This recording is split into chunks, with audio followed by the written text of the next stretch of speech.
comisión de pleno por unanimidad y nada, decir que es beneficioso porque agiliza los trámites a la hora de convocar las plazas y sacar oposiciones de policía local. A nosotros nos ahorra recursos, tiempo, gestión administrativa, porque se encarga la Xunta totalmente de todo y ya estábamos adheridos hace 4 años, caducó, lo único que queremos es renovar otros 4 años, nada más. Alguén quere facer unha intervención? Bueno, pois basicamente eu penso tamén que isto é unha mostra de que o Concello de Ourense non ten especial interés en facer de xuiz para seleccionar as probas. É dicir, digamos na Xunta de Galicia non só polo que acaba de decir Toño, senón tamén porque, como todos sabemos o cal é o run da calle, de que as plazas para entrar nos concellos teñen un alto grado de enchufismo, pois o que nós estamos facendo, obviamente, é demostrando que non temos ningún interés en seleccionar por criterios que non sexan realmente obxectivos, non temos ningún interés en facer ninguna selección fora da lei e a proba é que delegamos esta selección na Xunta de Galicia. Bueno, pois nada máis, vamos a votala. Votos a favor, tamén por unha unanimidade dos presentes. Bueno, pois xa está, entón ahora mesmo temos as mocións que restan, que son basicamente 1, 2, 3, 4, 5 mocións. Empezamos entonces a punto 5.3, despois temos moción de urxencias que non hai, despois temos xa rogos e preguntas. Entonces empezamos xa ca 5.3. Entonces, moción do Grupo Municipal do Partido Popular relativa á reapertura do Museo Municipal de Ourense recuperando a súa actividade artística e cultural orixinal. Por espacio de 5 minutos no primeiro turno, ten a palabra Pepe Araújo, cando queiras. Gracias, señor alcalde. Bo día para todos. A verdade é que neste salón de pleno tense debatido moito sobre esta cuestión nos últimos anos, repasando as actas, falando cos compañeiros, encontramos pois que todos os grupos políticos foron ao longo desde o 2021 foron presentando mocións relacionadas co tema da reapertura do Museo Municipal. É unha cuestión na que parece ser que nos poñemos todos de acordo, por menos todos os grupos da oposición están de acordo en que este espacio non debería estar un día máis pechado para o disfrute dos veciños e das persoas que nos visitan. En ese sentido, tense esgrimido aquí moitísimas razóns por as que non debería estar pechado e temos escoitado argumentos tanto neste salón de plenos como fora do debate político, pero a través de os medios de comunicación, de cales iban a ser os posibles usos que iba a ter este espacio pechado. Consideramos, pedimos ya ao Goberno Municipal que non pase un día máis e que o Museo Municipal pase a ser aquel elemento dinamizador da cultura desta cidade que o foi durante tantos anos. En ese sentido, nos parece unha anomalía democrática que o lugar este pechado e nos parece máis grave aínda que tendo o persoal axeitado para poder atendelo con capacidade e tendo os fondos que ahora mesmo conta o Museo Municipal, fondos que foron sendo acumulados ao longo destes últimos anos de todos os artistas locais e daqueles que nos visitaron e que deixaron obras que se poderían estar expoñendo ahora mesmo, que todo isto non se lle este dando a rentabilidade cultural que se merece unha cidade como Ourense. Comentar a maiores que o Bloque Nacionalista Galego propón unha emenda de engade á moción que presenta o Partido Popular e temos que decirlle que ya aceptamos porque, de feito, asumo a culpa no sentido de que a hora de redactar a moción tiñamos que haber incluído tamén ese punto, porque é unha cuestión que incluso o Partido Popular tamén propuxo en innumerables ocasións en este salón de pleno, que sería a compra do edificio anexo ao Museo Municipal, unha compra que se intentou varias veces por parte do Concello de Ourense e que se atopou con atrancos desde o punto de vista hereditario, que logo o Concello tivo que asumir en algún momento pois o vaciado do edificio por riscos, que dicir que ao final incluso hai costes que se poderían descontar da compra, da adquisición dese inmoble e desde logo lle daría unha dimensión maior a un espacio querido por todos os ourensáns, que os artistas locais demandan, nos demandan por lo menos ao Grupo Municipal do Partido Popular case a diario que deberíamos loitar para que se volva a abrir este espacio, como outros na cidade, ahora mesmo a cabeza o espacio Lusquiños, pero hoxe centrando a atención en este emblemático edificio que ten características propias que o fan único na cidade, que ademais ten unha definición urbanística que lle impide ser dedicado a outros usos que non sexan os que son de espacio museístico, pois con todo eso pediríamos ao goberno local que mudara ese plantexamento, que a cidade yo iba a agradecer e que o Museo Municipal, que só teñen que dar as instruccións necesarias para que se abra, porque todo o demais está feito, pois que a partir do mes de abril, a poder ser, que volver a estar prestando os servicios que prestou sempre aos veciños e ás veciñas de Ourense. Moitas gracias.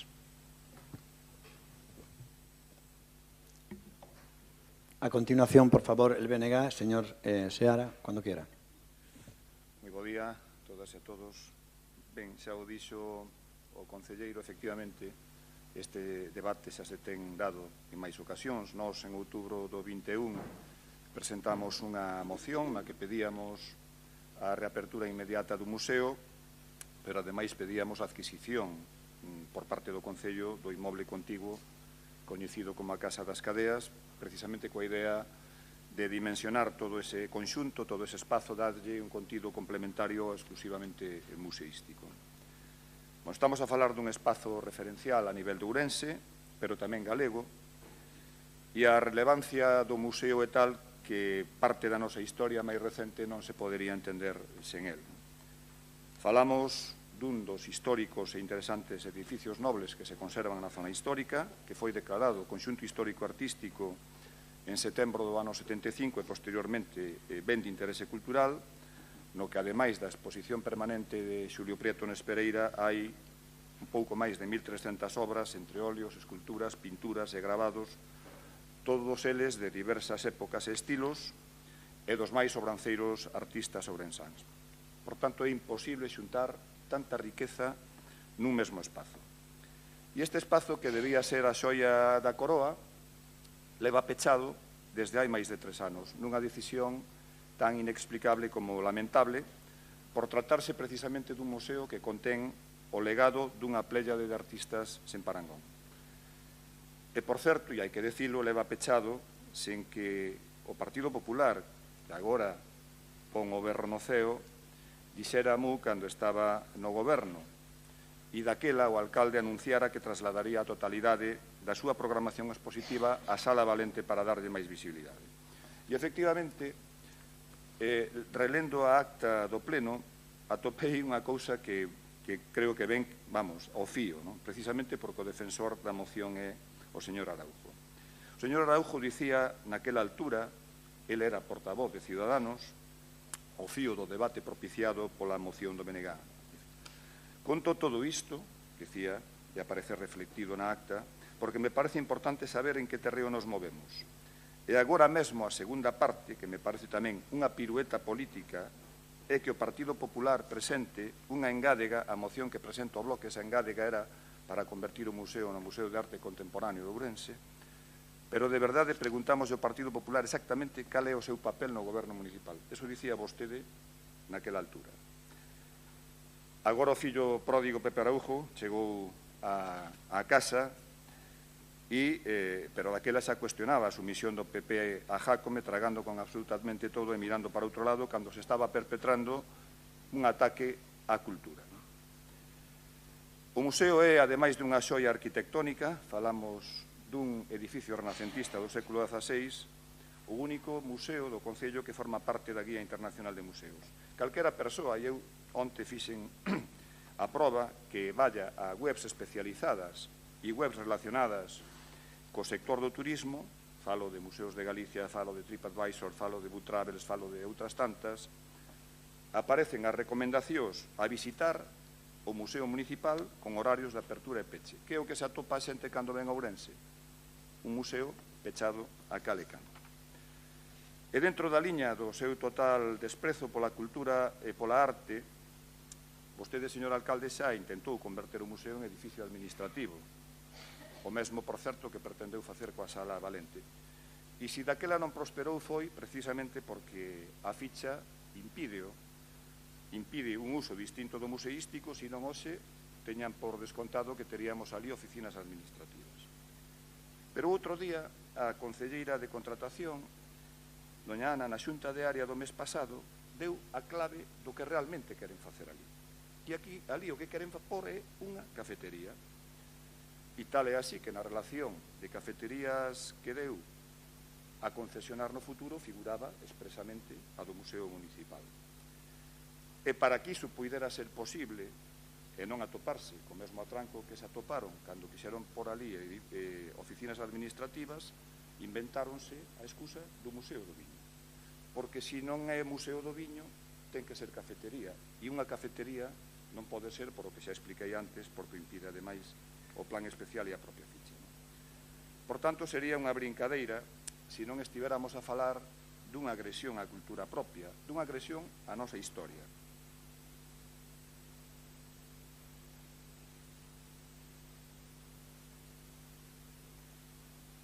Digo que vostede, señor alcalde, con esta decisión estáse ciscando no patrimonio cultural das e dos ourensáns, no legado daquelas persoas que contribuíron a que Ourense fora unha referencia no mundo da arte e da cultura.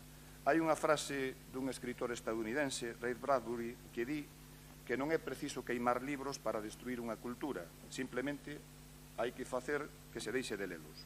E eu traslado a este debate. Non é preciso queimar cadros nin obras de arte para destruir unha cultura. Simplemente pechar o museo para que a xente non poida velos. Por favor, del Partido Socialista es Natalia Benítez. Cuando quieras. Ben, moi bons días a todos e a todas. Ben, é certo que o peche do Museo Municipal é un tema bastante recorrente, sobre todo dende que goberna este Concello Gonzalo Pérez Jácome, grazas ao apoio inestimable do Partido Popular. É curioso, sí, decía o meu compañeiro Seara, que o Partido Popular traia de novo esta moción cando fai 4 meses tamén a traía o Partido Socialista, e tamén é certo que no anterior mandato, despois de sair do goberno, a trouxo o propio Partido Popular. Con isto da resaca do Entroido, eu pregúntome se non lle será máis cómodo, en vez de traer mocións repetidas aos plenos que trouxeron outros grupos, que xa entren de comparsa ao goberno de Gonzalo Pérez Jácome en lugar de criticar, porque igual temos solucións máis rápidas e deixamos de marear a perdiz. O Museo Municipal é o espazo cultural máis importante de Ourense, sen lugar a dúbidas, dende fai máis de 40 anos. Ninguén nesta cidade entende, señor alcalde, que se teña pechado sine die dende fai anos simplemente polo seu capricho. Hai milleiros de obras e fondos dentro do Museo Municipal e é imposible a día de hoxe, porque non o permite o plan especial, o seu cambio de uso, lo menos polo momento, porque está limitado, como ben de interese cultural, a espazo museístico. Por lo tanto, nada de tabernas e nada de bares, porque por enriba de vostedes e as súas ocorrencias está a normativa legal. Está claro que Ourense e a veciñanza de Ourense e o turismo necesitan novos espacios expositivos e culturais. Por que? Porque temos un patrimonio cultural inmenso e unha recua de artistas que necesitan ubicar as súas obras, e todos e todas o sabemos. É injusto que se priva esta cidade dun espazo natural tan importante situado no seu corazón simplemente polo capricho dunha persoa que, inda por riba, neste caso, goberna en minoría este Concello. E todo empezou con que o iba a converter no Museo do Entroido, logo no Museo do Viño, logo nun bar, partindo da base de que xa quería facer o mesmo que a Sala Valente, pero saliulle mal. O éxito da Sala Valente está aí, grazas ao anterior goberno do Partido Socialista que pelexou por recuperar o Banco de España. Quizáis, se vostede recapacitara e reabrira, mentres non o poda convertir en un bar, o museo a toda a cidadanía, estaría acertando. Porque hai moitos turistas e moitos veciños e veciñas de Ourense que agardan por ese espazo, disfrutalo e coñecer o seu patrimonio e a súa identidade. Nos fai 4 meses traíamos a debate este mismo tema, porque precisamente fai 4 meses empezaba o ruxe-ruxe das tabernas e bares que quería colocar o alcalde nese espazo. E pedíamos o mesmo, pedíamos que se reabrira inmediatamente porque non entendemos que siga pechado, pedíamos incluso que se creara unha exposición permanente da historia da nosa cidade, que en moitos casos é descoñecida por todos e por todas, e tamén a adquisición da Casa das Cadeas para ampliar o Museo Municipal. nin está nin se lle espera ao goberno local neste aspecto. Desde logo que suscitará unha maioría da oposición, polo de agora, de todos os da oposición, neste pleno, pero non imos arranxar nada se non conseguimos que os que gobernan recapaciten. Polo tanto, nós, por suposto, imos votar a favor, por suposto, imos a seguir loitando e non só queremos que haxa que reabrir o Museo Municipal, senón que hai que crear outros novos espazos expositivos e culturais na nosa cidade, señor alcalde. Malia que a vostede eso non lle guste, prefira mellor os bares e as tabernas, eu creo que todo é importante para a veciñanza. Muy bien. Por el Grupo de Gobierno y Democracia en Sana hablaré yo. Han dicho una sarta de mentiras en todas sus intervenciones los tres partidos, al margen de que han dicho alguna mentira ya directa, como Luis Seara, que ha dicho que nosotros no hemos abierto oficinas municipales porque no se podía, administrativamente sí que se podía, no lo hemos abierto porque de momento tenemos espacios. De hecho, tenemos ahora la Molinera, que ahora mismo está en un 80% libre y que en el mes de abril pues se llenará ya de funcionarios. Entonces, teniendo la Molinera, pues no vamos a utilizar el Museo Municipal, pero no es por lo que dice él que no hemos podido. La Sala Valente sí que es verdad, nosotros en su día quisimos utilizar la Sala Valente y hubiera sido un gran éxito de utilizar la Sala Valente como edificio administrativo para los orensanos porque sería una gran utilidad. Sin embargo, el PSOE ahí movió sus hilos en Madrid, en el Gobierno Central, para prohibir que se nos permitiera ese cambio de uso que ya estaba tramitado y que no le faltaba nada. De hecho, había sido autorizado para ir al Consejo de Ministros, estaba todo perfecto. Los funcionarios de SEGIPSA, ellos que tanto alaban a los funcionarios, que es la sociedad pública administrativa que lleva eso, pues estaban de acuerdo, le parecía perfecto, pero luego al final el PSOE movió los hilos para que el Consejo de Ministros lo quitara del orden del día prácticamente, ¿no? Con lo cual eso fue la malicia del PSOE para evitar que eso fuera un edificio administrativo que realmente sí que tendría utilidad para los orensanos. Bueno, se han dicho muchísimas mentiras porque son temas que se utilizan una serie de clichés que son como sagrados y que se considera un hereje el que diga lo contrario, pero por mal camino vamos así.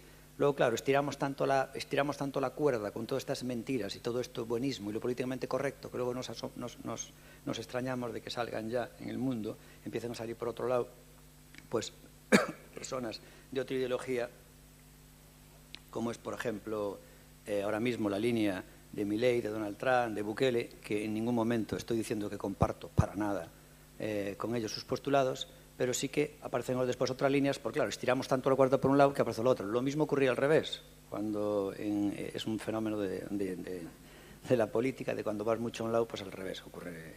En Polonia no puedes decir nada del comunismo y la izquierda, sin embargo en España es al revés, no puedes decir nada de la derecha porque vas siempre al otro lado. Bueno, por lo que decimos este lado, utilizamos una serie de clichés y se considera una herejía negar esto, pero hay que negarlo y hay que decir la verdad. El Museo Municipal nunca fue un dinamizador de la cultura, nunca fue un dinamizador de la cultura, era una auténtica, algo absolutamente minoritario. No era querido por todos los orensanos, era querido por una minoría de los orensanos. ¿De dónde saca usted que el Museo Municipal era querido por todos los orensanos? Si eso fuera cierto, habría cientos de personas todos los días. Y la realidad es que había, porque lo medible no es opinable, una media de 35 visitantes diarios. ¿Ustedes saben lo que son 35 visitantes diarios? Es 10 veces menos que una cafetería. Es decir, el Mongre, el Café Latino o la cafetería Vivian, que por desgracia el otro día le entraron allí unos vándalos de noche, que fue noticia por eso. Bueno, pues una de esas tres grandes cafeterías, aparte de otras muchas que hay en Orense, es 10 o 15 veces más importante que el Museo Municipal. Suscita más interés. La gente prefiere va antes a una cafetería que al Museo Municipal. Entonces, ¿qué me están contando de que es un gran dinamizador de la cultura? Cuando tiene 10 veces menos que una simple cafetería. No digo ya que todas las cafeterías de Orense, digo que una simple cafetería. O sea, tiene un 10% de la afluencia de una cafetería. Y me dicen ustedes que es un dinamizador de Ourense. Válgame Dios, válgame Dios. Mira, hace poco la Xunta de Galicia sacaba una alarma de los museos. Y ustedes quieren más, ustedes quieren comprar el talao. O sea, lo que hay que hacer es reducir museos porque hay de más. Y ustedes quieren más. Mire, la Xunta de Galicia acaba de emitir un informe diciendo que la mayoría de los 91 museos de Galicia tiene menos de 17 visitantes al día. 17 visitantes al día es una auténtica ruina, porque además son gratuitos. Si es de pago no va nadie. Es decir, la Xunta misma de Galicia dice tenemos que hacer algo y cambiar el modelo porque están entrando menos de 17 personas al día en la mayoría de los museos. Y solamente 11 museos en todo Galicia, 11 museos en todo Galicia, tienen más de 100 personas al día, que sigue siendo una mierda de asistencia. ¿Vale? Pues solamente 11 museos de Galicia tienen más de 100 personas. Mire, mal va España cuando es más fácil cerrar. Un departamento, bueno, un ala, o la sección de pediatría de un hospital, cuando es más fácil cerrar un colegio que un museo. Si se cierra un colegio en una villa orensana, en un pueblo, porque han descendido los alumnos y hay que unificarlos, se arma menos revuelo que si se cierra un museo. Mal va España si tenemos esos complejos. En Orense hay 4 museos básicamente, ¿no? El que había. Uno cerrado, que es el Museo Municipal, de la calle Lepanto, otro el de la Sala Valente, otro el de la Banca y otro el de Marcos Valcárcel. Llegaba con uno. Y al arqueológico, por desgracia, llegaba con uno.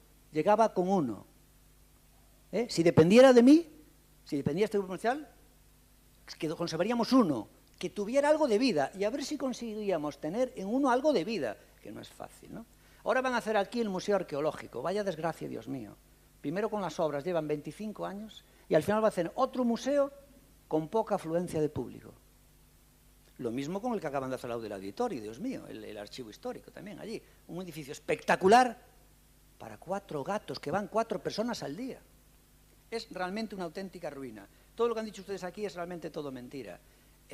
Utilizan una serie de clichés que no son ciertos.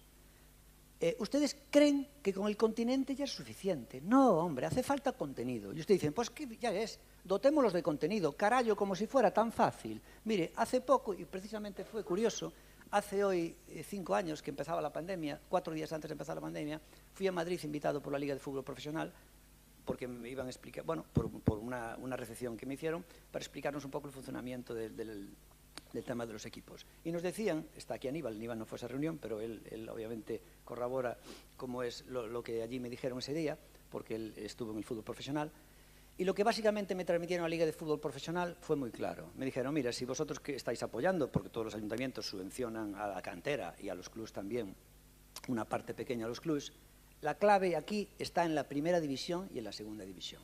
Y todo lo que no sea primera división y segunda división y luego ya va a segunda B, que hoy es primera red, de aquella será segunda B, es realmente, económicamente, y yo le dije, es como un precipicio. Y me dicen ellos, exactamente, es un auténtico precipicio. O sea, todo lo que no sea primera división y segunda división es un auténtico precipicio. Bueno, pues ustedes, con los museos, estamos en una categoría, porque nosotros no jugamos en la Liga del Museo del Prado, ni en Liga Thyssen, ni en ningún gran museo de España. Y nosotros estamos en unas categorías que realmente estamos hablando de segunda B o lo que sea, por hacer una analogía, y ustedes dicen, hay que abrir más. Pero, hombre, vamos a ver, es una ruina social, no ya económica, social. ¿Por qué? Porque no tiene afluencia, y lo dice la Xunta de Galicia. Y ustedes dicen, coño, démosle promoción y hagamos que sean como los grandes. Oiga, eso es tan difícil como subir un equipo a segunda o a primera. Oye, claro que si el Orense de fútbol sería rentable, y el COP en ACB no, que en ACB son todos irrentables, pero en fútbol el Orense sería rentable si lo seguimos a segunda. Carallo, como si fuera tan fácil subirlo a segunda. Por lo mismo que un museo. A ver cómo hacemos un museo que sea una atracción. Eso es dificilísimo. Otra cosa es que ustedes hagan como el Festival de Cine. Hacen un festival de cine de mierda y dicen que es una maravilla. Claro, así sí, torciendo las palabras, podemos hacer lo que quiera, torciendo las palabras. Pero la realidad es la que es. Si nosotros ponemos el museo gratuito, van 35 personas. Y no digamos ya la Sala Valente, el que tenemos de ferrocarriles, que va una persona diaria de media. Van 300 personas al año, una al día. Más, va menos gente que el Bedel, que los Bedeles que tenemos allí. ¿Ustedes quieren eso? Hay que ver la realidad y dejarse de clichés que son todo mentiras. Vamos con el segundo turno. 4 minutos, señor Araujo, cuando quiera. Gracias, señor alcalde. Aquí el hijo pródigo, eu quixera deixar clara cal é a posición do Partido Popular con este tema, que xa foi deixando ao longo destes anos, en a que coincidimos no pasado reciente na necesidade de que o Museo Municipal non podía estar máis dun día pechado, non? En ese sentido, eu sei que o señor Seara busca aí nas actas para ver se meto o dedo na herida, pero non pasa nada. Eu creo que as cousas que son importantes para a cidade hai que traelas a este salón de plenos, debatir sobre elas e, sobre todo, nestes debates vese cal é a posición de cada grupo, non? E me alegra que coincidamos na necesidade da apertura do museo. Evidentemente non estamos para nada de acordo cos argumentos que nos dá aquí o señor alcalde, porque por esa regla de 3 deberíamos, por exemplo, pechar todas as bibliotecas ou puntos de lectura, porque como vai pouca xente a recoller libros para ler, pois para que ter aberto, que é un gasto enorme para a sociedade, e podemos montar botellódromos nos puntos de lectura e incluso meter a gramola e facer festas todos os xoves e vai ir máis xente, quer dizer, vai ir máis xente á sala de lectura de calquera dos espacios municipales se metemos a gramola teatro, a gramola esta que contratan vostedes seguido, que estaría petado, incluso calquera neno collería ou calquera mozo collería un libro para entrar, aínda que logo non o lera, non? Bueno, o argumento, vostede ten a súa posición, o resto da corporación ten outra diferente, e o ideal sería que confluíra por o interés deste espacio que os demais consideramos importante para que o foi e que o sigue sendo e que o ten que ser no futuro para a cidade. Eu ao Partido Socialista e ao Bloque Nacionalista Galego diríalle moitísimas cousas que se me ocurren ahora mesmo, pero unha das máis importantes, que aínda que vostedes o intenten disimular permanentemente, que se non están tan de acordo con que Gonzalo Pérez Jácome goberne, el mesmo yo ten dito moitas veces, a culpa de que el sea alcalde é súa, é dicir, que vostedes non se puxeron de acordo para que Gonzalo Pérez Jácome deixara de ser alcalde da cidade. A doña Natalia se ríe, pero fai pouco escenificou unha suposta moción de censura que non durou nin unha página de periódico. E o Bloque Nacionalista Galego estaba encantado de que non prosperara, porque o Bloque Nacionalista Galego, aínda que o señor Puga na Diputación facía os seus pinitos, o Bloque Nacionalista Galego está feliz de estar na posición de oposición, porque van comendo o espacio ao Partido Socialista e presupoñen que nas siguientes municipais van a ter mellores resultados. Dito eso, o fillo pródigo, señor Seara, ao final era o máis querido por o pai.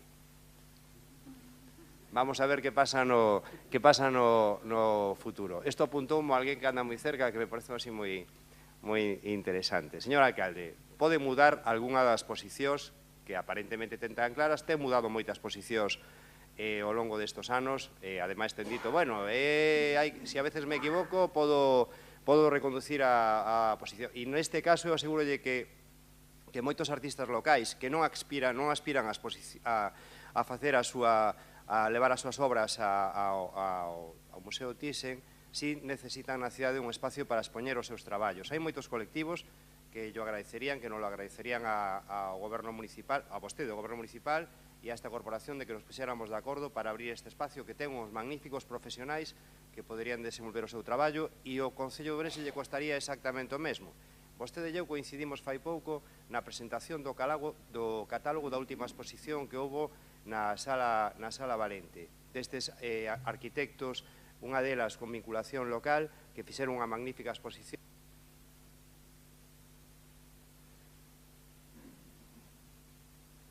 Sí, perdón, digo que coincidimos, que eu fun ao catálogo desa presentación do catálogo desa exposición, destes dous arquitectos que traballan por todo o mundo e fixeron unha magnífica exposición na Sala Valente. E ali, precisamente, un dos arquitectos, dos autores da exposición, lle botaba a vostede un piropo porque supoño que non coñecía a realidade da cidade.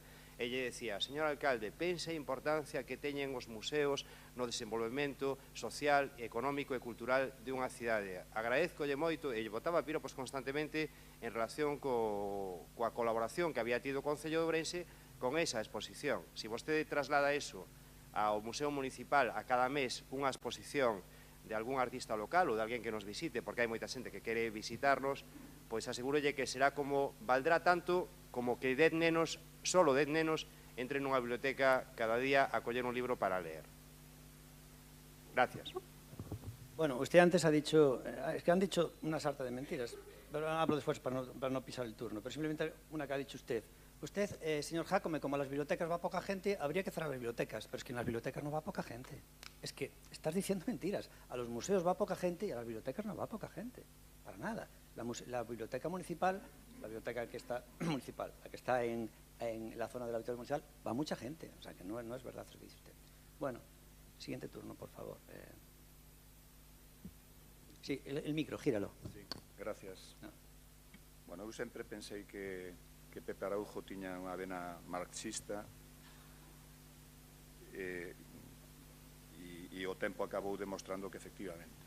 O que pasa é que era de Groucho Marx, non de Karl Marx, non? Estos son mis principios, se non le gustan, tengo outros, non? E ademais, os que nos acusan a nós de que Jácome ese alcalde, curioso que agora se reúnan en un restaurante coñecido de Ourense para ver como, de que maneira poden regresar ao goberno municipal. Outra cousa é que os queiran, que eu eso xa non o teño tan claro, non? Digo porque non son útiles nin para estar no goberno. O sea, non son útiles para estar na oposición e creo que tampouco para estar no goberno, pero esa decisión lle corresponde á democracia ourensana, non?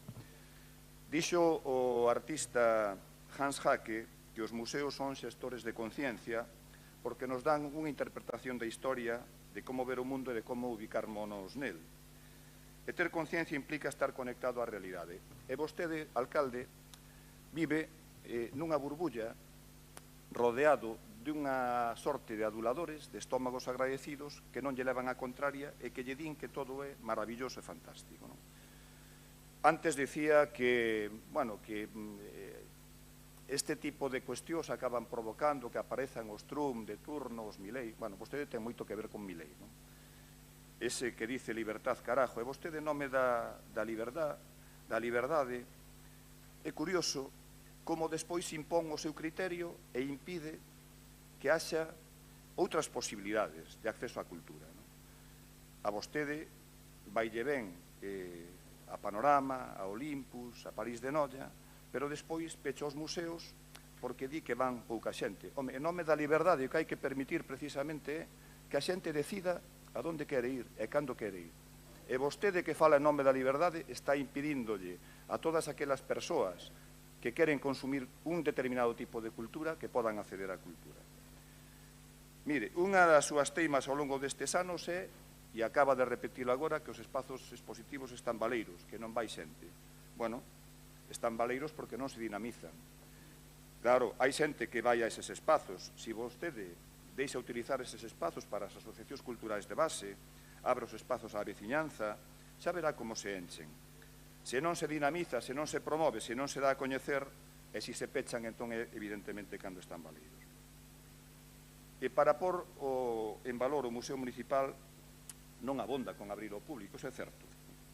Ese é o primeiro paso, mas non é suficiente. E por iso nós plantexábamos a idea da adquisición da Casa das Cadeas con tres obxectivos. Un, recuperar un edificio histórico que está a piques de caer. Outro, mellorar o espazo no que está inserido ese edificio. E o terceiro, que me parece tamén importante, é dimensionar o espazo museístico para darlle un contido complementario, porque aí poderían ir nenos dos colexios de Ourense a empaparse de arte, porque aí tamén se fala da historia contemporánea de Ourense.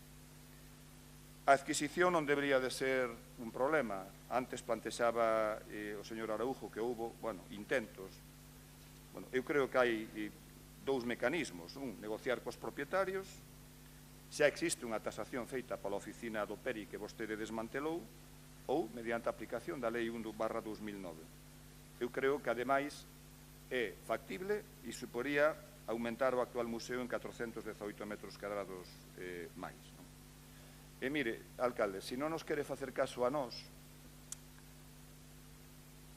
caso a xentes da cultura que piden que non continúe con esa idea absurda de montar unha cafetería nese espazo.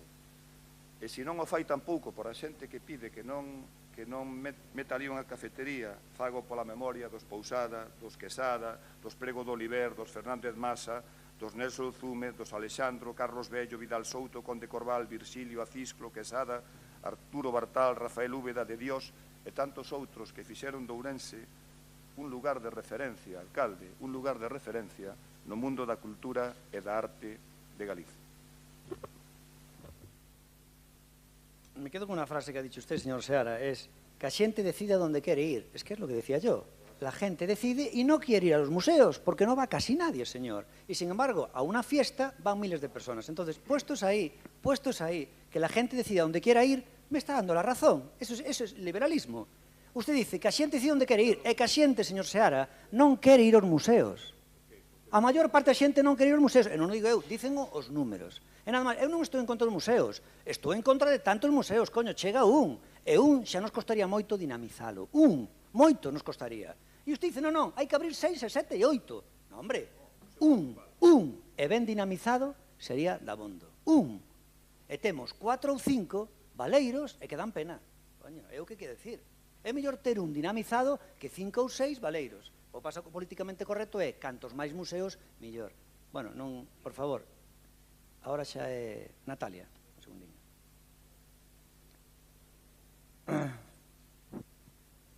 O concepto que diría Manquiña de dinamizar de vostede poñer a gramola e a panorama, entonces o Museo Municipal quedalle pequeno, non? Pero, en fin, quería comezar respostándolle ao señor Araújo que vindo do Entroido ainda non quitou vostede o disfraz de camaleón. Quizás eu creo que é a persoa máis camaleónica que coñecín na política, capaz de decir o mesmo e o contrario sen ruborizarse e hasta quedar ben. Pois mire, fai uns meses os mesmos que están aí sentados se sentaban para votar o señor Jácome e hoxe séntanse ao redor dunha mesa para intentar meterse no seu goberno para repartir o pastel. Os intereses no Partido Socialista sempre foron os mesmos, o ben da cidade. Os seus están fai tempo sobre a mesa e non son precisamente eses. Polo menos os da maioría do Partido Popular en Ourense, que acabaron convertendo un partido político importantísimo para esta cidade na marca branca de Gonzalo Pérez Jácome. E no futuro, fagocito de democracia ourensana. Porque van a acabar así. Quen lle vai comer o espazo político é Gonzalo Pérez Jácome, non o venega o Partido Socialista. Quizáis manter os principios e facer o correcto tamén está aí fora a cidadanía para valoralo. Nos nese sentido temos a conciencia moi tranquila. Se hoxe temos o que temos e o criticamos é precisamente porque creemos que esta cidade pode ter outra alternativa. Para vostedes a alternativa só pasa por vostedes e apoian o que sea con tal de seguir chupando. Bueno, enténdaseme ben, pero creo que o entenden perfectamente. Ben, Museo Municipal, alcalde, a nosa maneira de ver os espazos expositivos e culturais difire moito da súa. E, por suposto, non queremos que este espazo siga pechado. Paréceme un erro, parécenos un erro, unha perda de tempo. Discutimos a súa maneira de ver os espazos culturais e tamén os hosteleiros. Eu creo que o Concello de Ourense ten que compatibilizar todos os usos. Vostede pode apostar pola hostalería local, o que non é incompatible con darlle á veciñanza espazos para que disfruten da cultura e do noso patrimonio. E máis, é o seu deber porque goberna para todos e para todas, independentemente do número de visitas. A Molinera eu creo que ten menos visitas que calquer museo desta cidade, que, por certo, non os coñece todos e me parece un erro. Como alcalde debería coñecer todos os espazos desta cidade, o gallá houbera máis. E os difundira axeitadamente o Concello de Ourense, que é o que ten que facelo, a través de turismo, da súa Concellería de Turismo, que en moitos casos está desaparecida, e tamén a través da Concellería de Cultura, que agora é Artes e Festeixos e se dedica a outras cousas, pero é o seu deber, é o seu deber. E nada, remato simplemente dicíndolle que o pense ben, que convertir espazos culturais en oficinas eu creo que non é o sistema, de feito perdéronse varias subvencións de fondos europeos por este motivo, que se caeron, por intentar converter espazos de referencia da cidade en meras oficinas, que ese non é o camiño, que aposte, aunque para vostedes sea minoritario, pola cultura e por esta cidade, porque estamos, a inmensa maioría de veciños e veciñas de Ourense, orgullosos e orgullosas dos nosos artistas, dos seus traballos, e o gallá os podera coñecer o resto de Galicia e o resto do país. Gracias.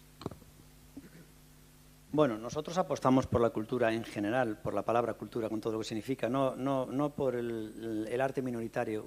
Para usted la cultura es el arte minoritario, no, la cultura es mucho más. Y la prueba de que nosotros apostamos a la cultura es que no hay que ver como uno de nuestros patrimonios, como es el Entroido, qué ha pasado en este último carnaval, el mejor de todos los tiempos. Fíjese si apostamos por la cultura. Hable con todos los hosteleros a ver qué opinan de cómo gestionamos nosotros la cultura y de cómo se beneficia la ciudad económicamente, de cómo gestionamos la cultura. Lo que sí se quiere es miles de personas consumiendo cultura en la calle y no, desde luego, una minoría entrando en un museo, 4 o 5 personas, que es lo que ustedes quieren. Ustedes quieren telas de arañas en los museos. Nuestro grupo municipal no quiere telas de arañas en los museos. Ustedes sí. Ustedes quieren muchos museos con telas de araña. Nosotros no. Mire, le voy a decir una cosa. Usted acaba de decir, ojalá hubiera más museos.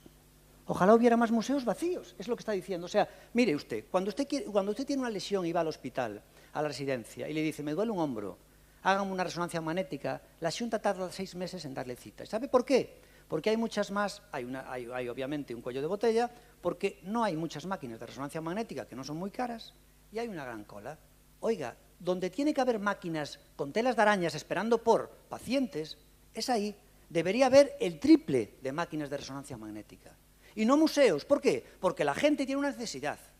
Y el político tiene que cubrir las necesidades. Y no poner lo que la gente no quiere. La gente quiere una buena atención médica. La gente quiere una buena educación. Y la mayoría de la gente no quiere más museos. Le llegan los que hay. La prueba es que están vacíos. ¿O es que no ves la realidad?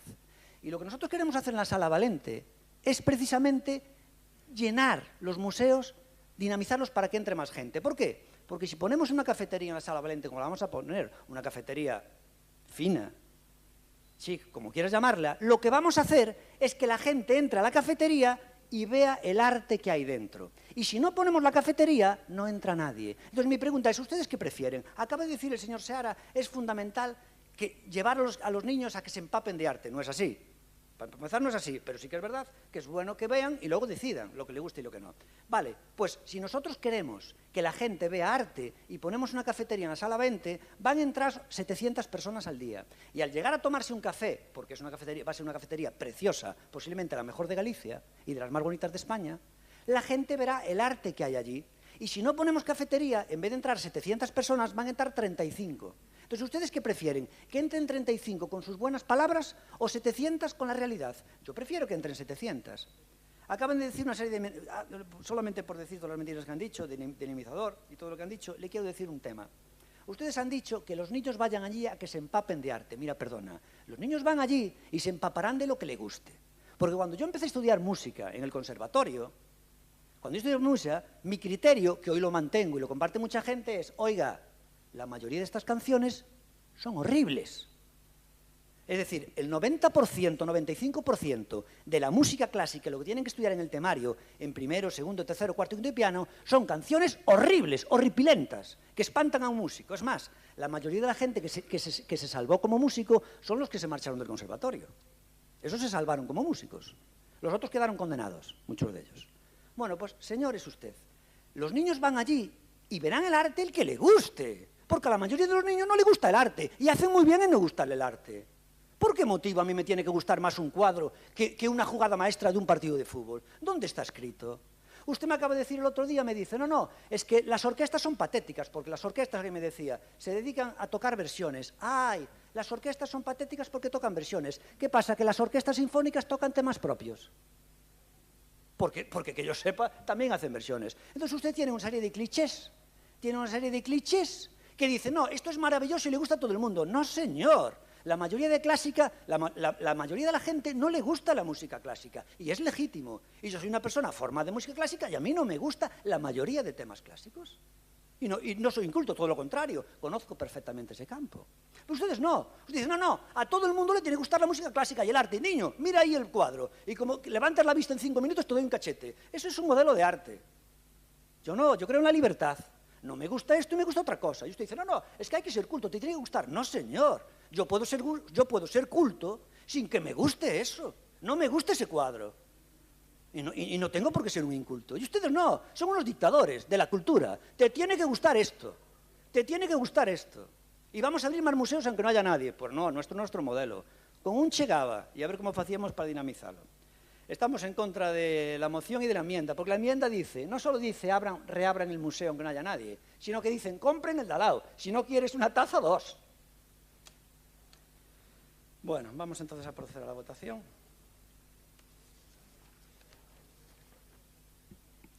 Entonces, el Partido Popular acepta la moción, ¿verdad? Entonces, al aceptar la moción, el Partido Popular acepta la enmienda, con lo cual, al aceptar la enmienda, solamente vamos a votar la enmienda, que es la enmienda de la moción del partido. Vamos a votar la moción con la enmienda, o la enmienda sobre la moción, ¿vale? Tenemos 2 puntos distintos. Todo junto, exactamente, ¿vale? Un mix, hacemos un mix. Bueno, pues, ¿votos a favor? El PSOE, el Bloque y el PP, ¿vale? Y votos en contra de Democracia Orensana. Muy bien. Vamos ahora, por favor, con el punto 5.4. Es unha moción del Grupo Municipal Socialista para a implementación de melloras no servizo de recollida de residuos e limpieza viaria do Concello de Ourense e a posta en marcha de campañas informativas e de sensibilización para previr e reducir residuos e fomentar a educación ambiental. Moi ben, pois, por favor, por Partido Socialista, quen vai falar? María, un segundiño. 5 minutos, entonces María, cando queiras. Bo día, grazas, alcalde. Cambio de tema, o servizo de recollida de lixo e limpeza viaria do Concello de Ourense. Como sabemos, este é un servizo que é un servizo esencial, é un dos máis relevantes que presta o Concello de Ourense e implica un custe para o Concello de entre 12 e 17 millóns de euros anuais que, bueno, actualmente costanos menos porque non lle estamos pagando as facturas á concesionaria do lixo, non na súa totalidade, non como eles queren, porque o contrato está en precario dende o ano 22. Dentre os problemas que destacan deste servizo, que é un servizo público esencial, que repercute directamente nos veciños e veciñas, porque todos os veciños e veciñas de Ourense pagan o recibo do lixo, independentemente de que o Concello de Ourense paga ou non a concesionaria, ten unha serie de deficiencias que non se poden corrixir porque o servizo, dende maio do 22, está en precario. As frecuencias non son as axeitadas, os colectores están rotos, a cidade está sucia, os traballadores e as traballadoras están en condicións non axeitadas para o seu posto de traballo e non se lle poden exixir melloras á empresa porque o contrato está en precario. A todo isto lle unimos que, dende un punto de vista ambiental, dende o Concello de Ourense non se están a realizar os trámites axeitados e legalmente obrigatorios, porque, ente que o contrato está en precario, este é o que se aplica e a concesionaria do servicio está obrigada a destinar unha parte importante, relevante, do seu orzamento en campañas de concienciación ambiental. Hai unha serie de mitos con respecto ao servizo de recollida de lixo que din que a reciclaxe, o fomento de políticas ambientais, etc., son moi relevantes. Pero unha cidade limpa non é a que máis limpa, senón a que menos ensucia.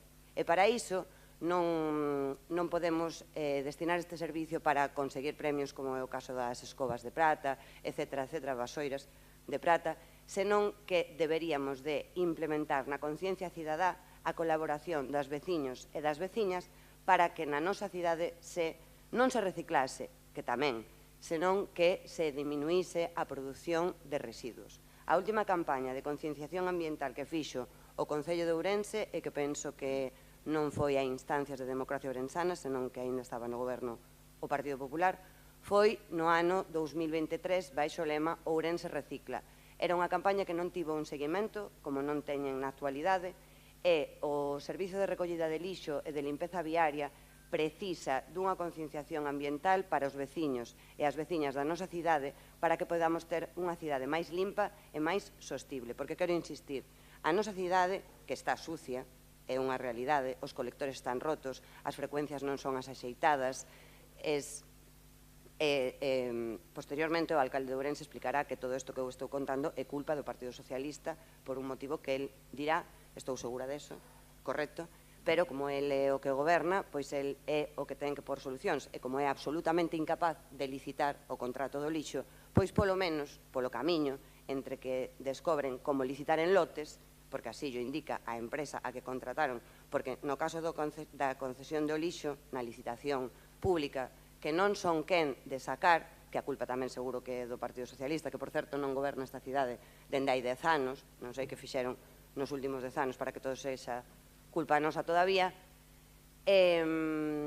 o que podemos facer mentras tanto, mentras a situación non deixa de estar en precario para que lle podamos exixir á empresa que cobre, que execute o contrato e modificar no contrato os temas máis relevantes.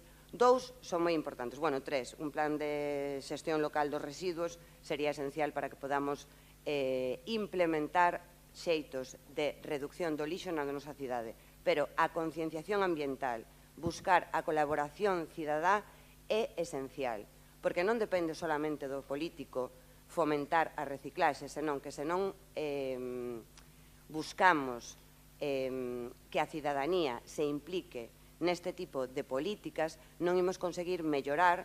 Unha das indicacións no último informe da empresa Sogama e da FEGAM é que Ourense ten a honra de ser a cidade que máis lixo xera na bolsa negra. Nin sequera temos implementado o colector marrón, non temos vehículos optimizados, non temos un sistema de xeolocalización dos colectores, non temos un servicio de vanguarda na terceira cidade de Galiza e tampouco temos... Un segundo. Polo que con esta moción o que pretendemos é que o Goberno municipal da que licita o contrato do lixo realice campañas de concienciación medioambiental para que polo menos o lixo que xeramos, ata que non sexan quen de licitar o contrato, sexa menos. Grazas.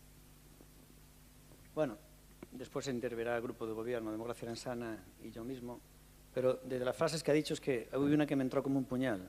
Cuando dice, en Ourense os colectores están rotos, os contenedores. Mi pregunta es, dice que en Ourense los contenedores están rotos. Mi pregunta es, ¿cómo se puede tener valor de decir esto cuando ustedes, el PSOE, junto con el Bloc y el PP, han votado en contra para poder comprar 3.500 contenedores nuevos? Bueno, por favor, BNG. ¿Quién habla por el BNG? El señor Puga, cuando quieras. Bueno, pois moi bon día. Traemos outro tema recurrente, a ben, lóxicamente, falar, porque é un tema importante que suscita preocupación na veciñanza de Ourense, que xa temos debatido en outras ocasións, non? Así que fundamentalmente ven a ser porque non nos damos posto nun modelo de recollida de lixo neste concello. E basicamente non nos damos posto de acordo porque está condicionado por o modelo da Xunta de Galiza, está condicionado totalmente a recollida de lixo por o modelo Sogama, un modelo Sogama que, como vimos neste último ano, é un modelo obsoleto e fracasado. Non hai máis que ver o que aconteceu, o que deberá acontecer ca subida da tasa e que, por tanto, o que teñen que pagar as veciñas e veciños de Ourense, precisamente polo fracaso dese modelo que puxo en marcha a Xunta de Galiza. E, claro, ese fracaso trasládase ao ámbito local, especialmente ás grandes cidades, que son as grandes produtoras de lixo. E no caso, e encima de Ourense, xúntanse con outras derivadas, dúas fundamentalmente. Unha da que acabamos de falar, o tema dos contedores, que efectivamente o Bloque Nacionalista Galego, igual que o Partido Popular e o Partido Socialista, votamos en contra da intención que tiña o señor alcalde de comprar esos 3.500 contedores, por o que dixemos xa no seu momento, porque nós entendemos que debería ir todo o conxunto nesta licitación e non ir por un lado unha cousa e por outro lado outra, porque iso non funciona, non? E tamén está a outra derivada que o contrato do lixo actual, que non é pouco, son 160 millóns de euros para 10 anos, o contrato máis cuantioso deste concello, está actualmente en precario. Ben, e con todo isto, abordando xa sobre a súa moción, fan unha parte expositiva sobre a necesidade de campañas de concienciación, ca que nos coincidimos totalmente. De todos xeitos de que o señor alcalde non faga campañas, non digo de concienciación, pero sí mediáticas, non é de todo certo, porque eu teño escoitado en algún medio de comunicación, en algunha radiofórmula, insistentemente, bastante información sobre como debemos reciclar ou non, referíndose á ordenanza de 1995, pero o curioso é que só fai nos medios de comunicación que a él lle interesa, non é como lle interesa. E nin tan xiquera paga él, porque quen paga, a fin de contas, é a empresa, non? Por tanto, lóxicamente non estamos a favor desas campañas de concienciación e tamén estamos a favor de que se puxera en marcha un plan local de xestión de residuos, non? Que inciden na súa moción especialmente co tema do contedor marrón, que xa foi tamén obxecto de debate neste plenario, e que tampouco nos puxemos moi de acordo sobre cal debería ser o modelo, non? O Bloque Nacionalista Galego, ali onde goberna, ten un modelo diferente con respecto aos biorresiduos, non? E plantexan estas dúas cuestións paralelamente ao que falaba antes do novo contrato do lixo, pero para nós é moi difícil separar unha cousa da outra, porque a solución ten que ser conxunta. Na xestión do contrato do lixo vai radicar a posible solución que teña a problemática para esta cidade de recollida do lixo, non? Porque lembremos, non é un só problema da recollida do lixo, non? Temos casi todas as concesións do Concello caducadas ou en precario. E isto, xa tamén sale recurrentemente, condiciona totalmente o que é a xestión económica e orzamentaria deste Concello. E xa temos falado recurrentemente de que esta nefasta xestión orzamentaria por parte do Goberno Municipal xera e ten, é conveniente que os ourensáns o saiban, unha débeda oculta de máis de 60 millóns de euros con esas concesionarias. E xa pagamos algunha, e moitos millóns de euros en intereses, que son o que nos vai costar a nefasta xestión económica. E no caso concreto deste contrato do lixo, o Concello de Ourense reproduxo os erros que xa cometera co do transporte. E a verdade é que descoñecemos exactamente por que reproduxo esos erros que xa cometera no prego do transporte. Porque estaban advertidos, tanto polo Bloque Nacionalista Galego como por parte da intervención deste Concello. E como siguen RQR, agora temos unha situación que é, por un lado, a renovación do contrato paralizado.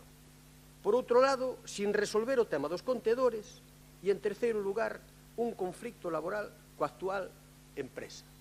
Entón, como se me acabou o tempo, seguirei na segunda quenda porque teño interés en facerlles unha pregunta ao Grupo Socialista.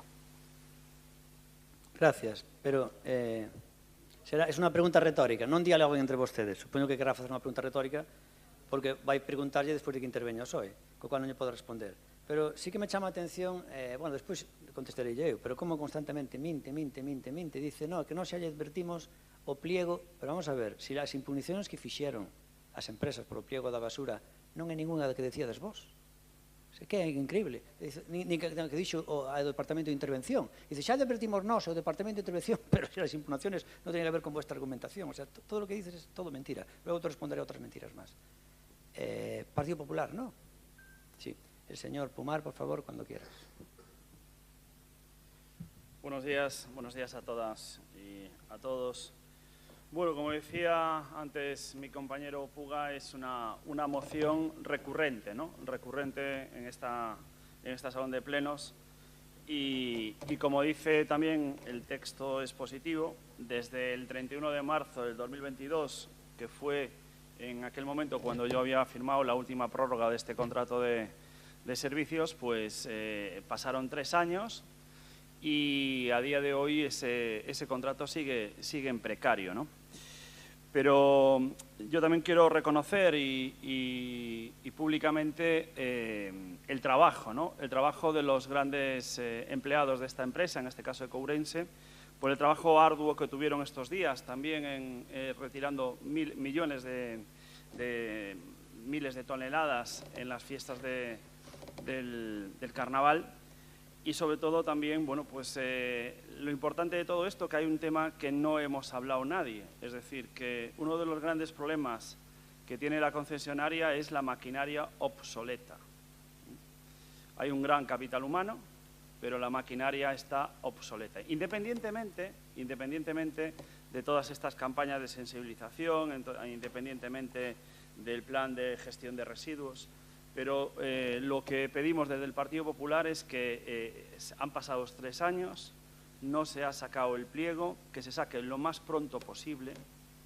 Y luego hay otro tema que sí es importante, que nos gustaría que en ese futuro pliego pues tenga en cuenta diferentes temas que veníamos haciendo nosotros también puntualmente, que era lo que es la limpieza del arte urbano de la ciudad, que no se deje de lado, que la limpieza de todas las sendas verdes de la ciudad de Ourense, que no se deje de lado, también todo lo que es relativo con el Camino de Santiago, que es un recurso turístico, que no se deje de lado en ese pliego, y entiendo que estará contemplado en el nuevo pliego que se vaya a sacar.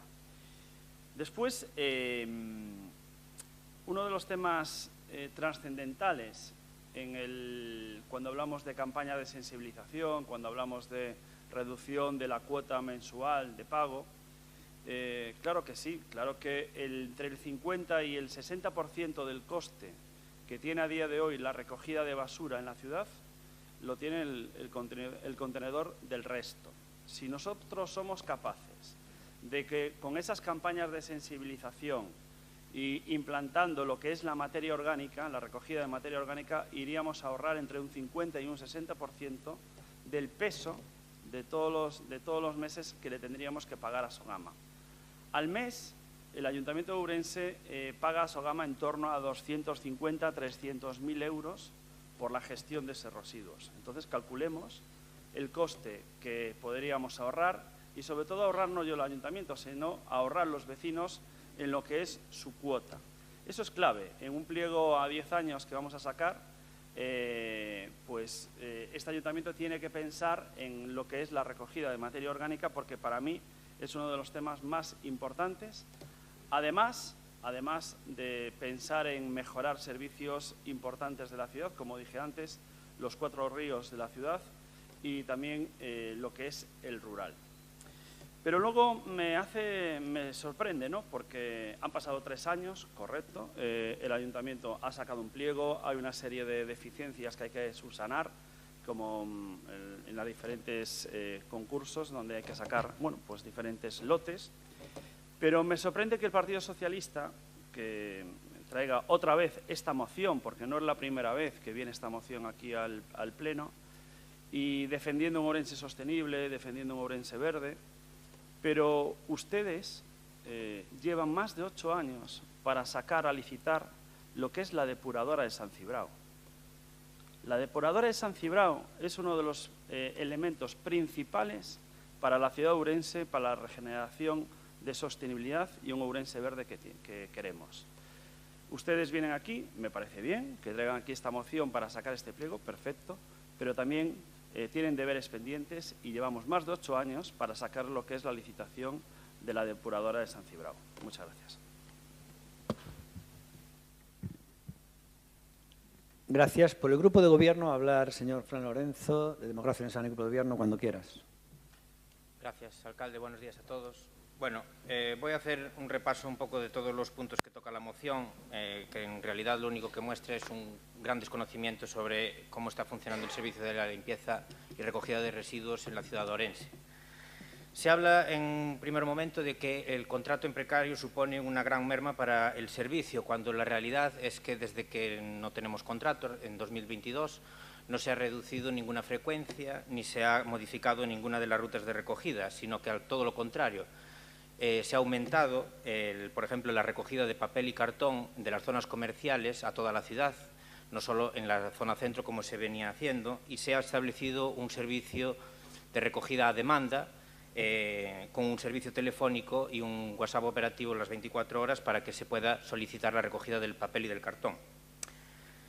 También se habla de una recogida irregular de voluminosos. Bueno, esto es un gran desconocimiento también de cómo funciona el servicio, porque no es ninguna recogida irregular, simplemente el servicio que tenemos es una recogida a demanda, con un número que está atendido en horario de oficina por una persona dedicada exclusivamente a esto, y además un WhatsApp también operativo 24 horas. En cuanto a los puntos limpios poco accesibles, bueno, la ciudad de Ourense, como ustedes sabrán, tiene 2 puntos limpios fijos, que son en Santa Mariña y en Eiroás, abiertos de lunes a viernes, mañana y tarde, y los sábados por la mañana, así como un punto limpio móvil, con rutas preestablecidas que están tanto promocionadas en prensa como también colgadas en la web del Concello de Ourense. En el pliego, de hecho, también está incluido una partida importante para la mejora y obras en la mejora de estas infraestructuras de los puntos limpios fijos, con lo cual también es bastante absurdo la argumentación de la moción. En cuanto a las campañas formativas, tengo que decir que, bueno, quien haya hecho la moción no está enterado completamente, porque dicen que la última campaña fue en el año 2023, cuando en el año 2024 se lanzó la campaña y está en redes sociales, Unha cidade máis limpa gracias a ti, con lo cual, pues, creo que no han actualizado, no se han documentado lo suficientemente bien para preparar la moción. En cuanto al seguimiento de estas campañas, bueno, pues sí que hay un seguimiento y sí que se nota el calado que tienen, porque realmente, y son datos que incluso ellos mismos utilizan, también es una contradicción que se utiliza en la moción, el reciclaje de papel y cartón ha aumentado desde el 2023 al 2024 un 2%. Sobre la información a la ciudadanía, lo mismo, me parece una obviedad cuando hay un local disponible en la calle Bonhome de la concesionaria de atención al público, teléfono gratuito, WhatsApp 24 horas y además el apoyo que pueda dar el Concello de Ourense, tanto con la concejalía como con la web municipal, donde repito, están las rutas y los horarios del punto de limpio móvil, así como más información al respecto. Y por último, se solicita un plan local de gestión de residuos. Bueno, esto es lo típico que le encanta al Partido Socialista, que es hacer planes que no llevan a nada. Yo creo que la concejalía tiene muy claro el plan de acción y cómo tiene que ser la gestión de residuos y los 3 puntos clave que hay que trabajar para la gestión de residuos municipal. Uno es la renovación de los contenedores, lo cual ya fue licitado y, como dijo el alcalde, si Ourense no es la primera ciudad que tiene todo el contenedor marrón introducido en la ciudad, es por culpa de que ustedes votaron en contra, porque si no seríamos los primeros, porque realmente el resto de ciudades lo único que tienen son pruebas piloto y nosotros ya podríamos tener toda la contenerización marrón en marcha. El otro punto que hay que trabajar en la gestión de residuos es, obviamente, la renovación de la licitación, lo cual también ya hemos hecho. La licitación por un recurso, pues hay que hacer una modificación, lo cual es lo más normal del mundo, porque le recuerdo, por ejemplo, al Bloque Nacionalista Gallego que Pontevedra ha tenido que licitar su servicio de basuras 3 veces para que en la última vez que lo ha licitado solo ha tenido un licitador. Con lo cual, nosotros esperamos que la única modificación que nos obliga el TACAL a realizar la podamos tener a finales de este mes de marzo y entre abril y mayo poder volver a sacar la licitación. Y el último punto es, en el que también ya estamos trabajando desde la concejalía, es la renovación de las ordenanzas, obviamente una nueva ordenanza de limpieza y una nueva ordenanza que regule la tasa y la actualización al gran incremento que nos va a suponer también el tasazo de Sogama que nos impone la Xunta de Galicia. Así que nada más. Gracias. Gracias, Fran. Bueno, retomando las palabras que ha dicho el concejal, yo quisiera decir el bloque cómo llama eso. Es decir, cuando su alcalde bandera, que es el señor Lores de Pontevedra, tiene que sacar 3 veces la basura a licitación porque 2 se la tiran abajo, ahí no es ningún problema. Y si a Democracia Ourense, nuestra agrupación, se lo tiran una vez en la basura, pues somos un desastre de gestión. Yo quisiera saber entonces que me digan que es el señor Lores que la tiene que sacar 3 veces, ¿no? Lo mismo que decía antes Natalia, que estaba diciendo, no sé si fue Natalia del PSOE o fue el BNG, cuando le dice al PP, ustedes quieren ahora cogobernar con Democracia Ourense para repartir su pastel, pero cando cogobernan eles xuntos chámase facer un pacto por ben da cidadanía. Cando o Bloque e o PSOE van xuntos dicen facer un pacto por ben da cidadanía. Cando gobernan PP e Democracia Ourense reparten o pastel. Digo yo, y estas mentiras llegan a alguien. Por ejemplo, lo que ha dicho el señor ese rollo, digo yo, tú, señor Puga, tú cuando no duermes de noche, en vez de contar ovejas, dices, o Concello de Ourense ten unha débeda de 60 millóns de euros. O sea, tú cuentas las mentiras que tiene que repetir el Bloque. Me recuerdo una amiga mía que era muy mentirosa, y era una tía muy mentirosa, y recuerdo una vez que le decía a la hermana, oye, vamos a repasar las mentiras, no sé que me cojan alguna. Vale. Bueno, usted igual, usted de noche cuenta o Concello cuando é realmente mentira. O sea, usted está con esa matraca de 60 millóns de euros, unha débeda oculta, primero, non son 60 millóns de euros. Segundo, non é oculta, porque xa está precisamente no tema da contabilidade. Donde saca usted que é oculta? Desde cando a deuda dun concello é oculta, señor? O sea, hai unha serie de facturas aí que están pendientes de pago porque non estaban actualizados e son pendientes de pago, non é que incremente máis, é que son pendientes de pago porque non se pagaron por estar en precario, entón está pendiente de pago, pero non é que se genera unha deuda de que nos contratáramos algo ilegal, simplemente o seu día había problemas para pagar mes a mes e vai quedando acumulado. Sí que é certo que se xeran intereses que eran baixos e agora cambiou a lei e agora empezan a ser un pouco altos, como agora hai que ter cuidado, cada vez son máis altos, pero tamén é certo que cando o sistema o saquemos a concesión este operativo o novo concesionario, os novos contratos son máis altos cos que estamos pagando en precario, incluso cos intereses, con cual todo eso que dice usted é totalmente mentira. Bueno, nada máis. Decir, por exemplo, dice usted, bueno, o tema de paga a empresa, non é certo que paga a empresa as campañas de publicidade. Todo o que paga a empresa, mételle o Concello, é dicir, ou vai antes ou vai despois, así que non é certo. Quen realmente acaba pagando é o ciudadano, non é que pague a empresa, non? E nada máis, despois dice que nosotros non somos quen de licitar, entón que é o señor Lores. Sí que é certo que no tema este licitar, vou poñer un exemplo, o Estado español é incapaz de licitar a liña de autobús desde Madrid a Asturias e creo que leva 15 anos en precarios. É incapaz de licitala porque a impugnan. A culpa non é dos funcionarios ou das empresas consultoras que se fan, porque realmente aquí o alcalde usted terá que ver que nós non andamos nos pliegos, son os funcionarios ou os consultores que se contratan. Son os profesionais. A culpa realmente é da lei. Mire, a veces xuntamos os xurídicos para facer o tema dos pliegos e non se poñen de acordo en que é o correcto. Como non vai haber impugnacións? O sea, a lei é de tolos. Cando un se presenta a seleccións ten que cumplir unha serie de requisitos, non hai impugnacións porque está todo moi claro. Para sacar un contrato da basura, mire, un país no que desde o momento que decides quitar o contrato da basura para limpiar a cidade de 10 anos, desde que contratas a consultora hasta que adxudicas, o normal é que pasen 3 anos. Eso é un país enfermo, non pode funcionar. O sea, España non pode funcionar si para licitar la empresa de basura tardas de media 3 años. Hai que estar locos, cuando se debía tardar 2 meses. Se tarda una media en todos los ayuntamientos de 3 años. Los jurídicos no se ponen de acuerdo en qué es lo correcto. Ahora mismo acaba de aprobar un convenio que hemos mediado para que no haya huelga, sin ceder realmente con la empresa sin ceder a ciertos extremos, obviamente, con la empresa de basura, y ahora esas modificaciones pues se tienen que recoger en el nuevo pliego que vamos a sacar. Bueno, pues no está claro qué es lo correcto. Usted imagínese qué ley donde los jurídicos y los consultores contratados de toda España discuten de por aquí es incorrecto, no, yo creo que por aquí es correcto. Pues es de locos total. Dios mío. Lo normal es que esté todo claro, que sea un checklist casi, y licitar y punto. No, no. Es una guerra jurídica total. ¿Qué ocurre? Esta guerra jurídica, ¿a quién le interesa? Porque, ¿cómo es aquello de latín que decía quién beneficia? Cui prodest, ¿no? Algo así. Claro, no era así, cui prodest. No, que dice, cui prodest. ¿A quién beneficia que sea muy difícil licitar y se tarde varios años? ¿A quién beneficia? A las consultoras y a los abogados. Porque si no se le acaba el chollo. Entonces le interesa que sea dificilísimo licitar, porque ellos viven de las impugnaciones y las consultoras que contraten. Fíjese hasta qué punto es difícil licitar, que antiguamente licitaban los ayuntamientos, los funcionarios de los ayuntamientos. Hoy es imposible, hoy tienen que ser consultoras. Hoy le dices a los funcionarios del concello que hagan el contrato de basura y les explota la cabeza. No dan, es imposible. Entonces es una auténtica locura. Ojo, lo que tenemos que hacer nosotros es solventar esos problemas, obviamente, ¿no? Y nada más. Y luego niego la mayor. Dice, la ciudad de Ourense está sucia. Si la ciudad de Ourense está sucia, as demais son unha pocilga. Porque la ciudad de Ourense es de las más limpias de España. Eso no quiere decir que no debamos mejorar el servicio, por supuesto.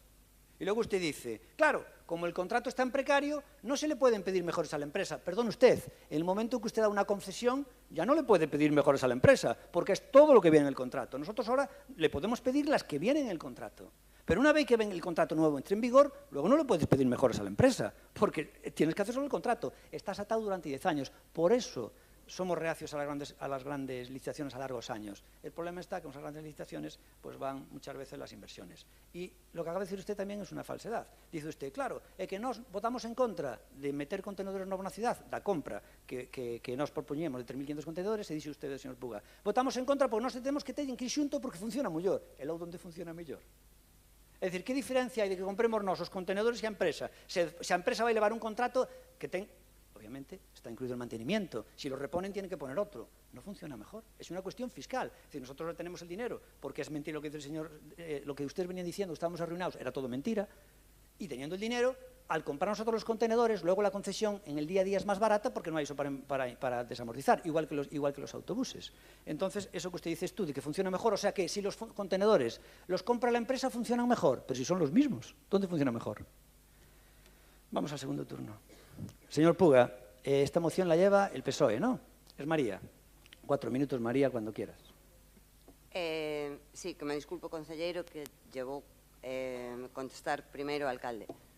Gobernas dende 2019, 5 anos.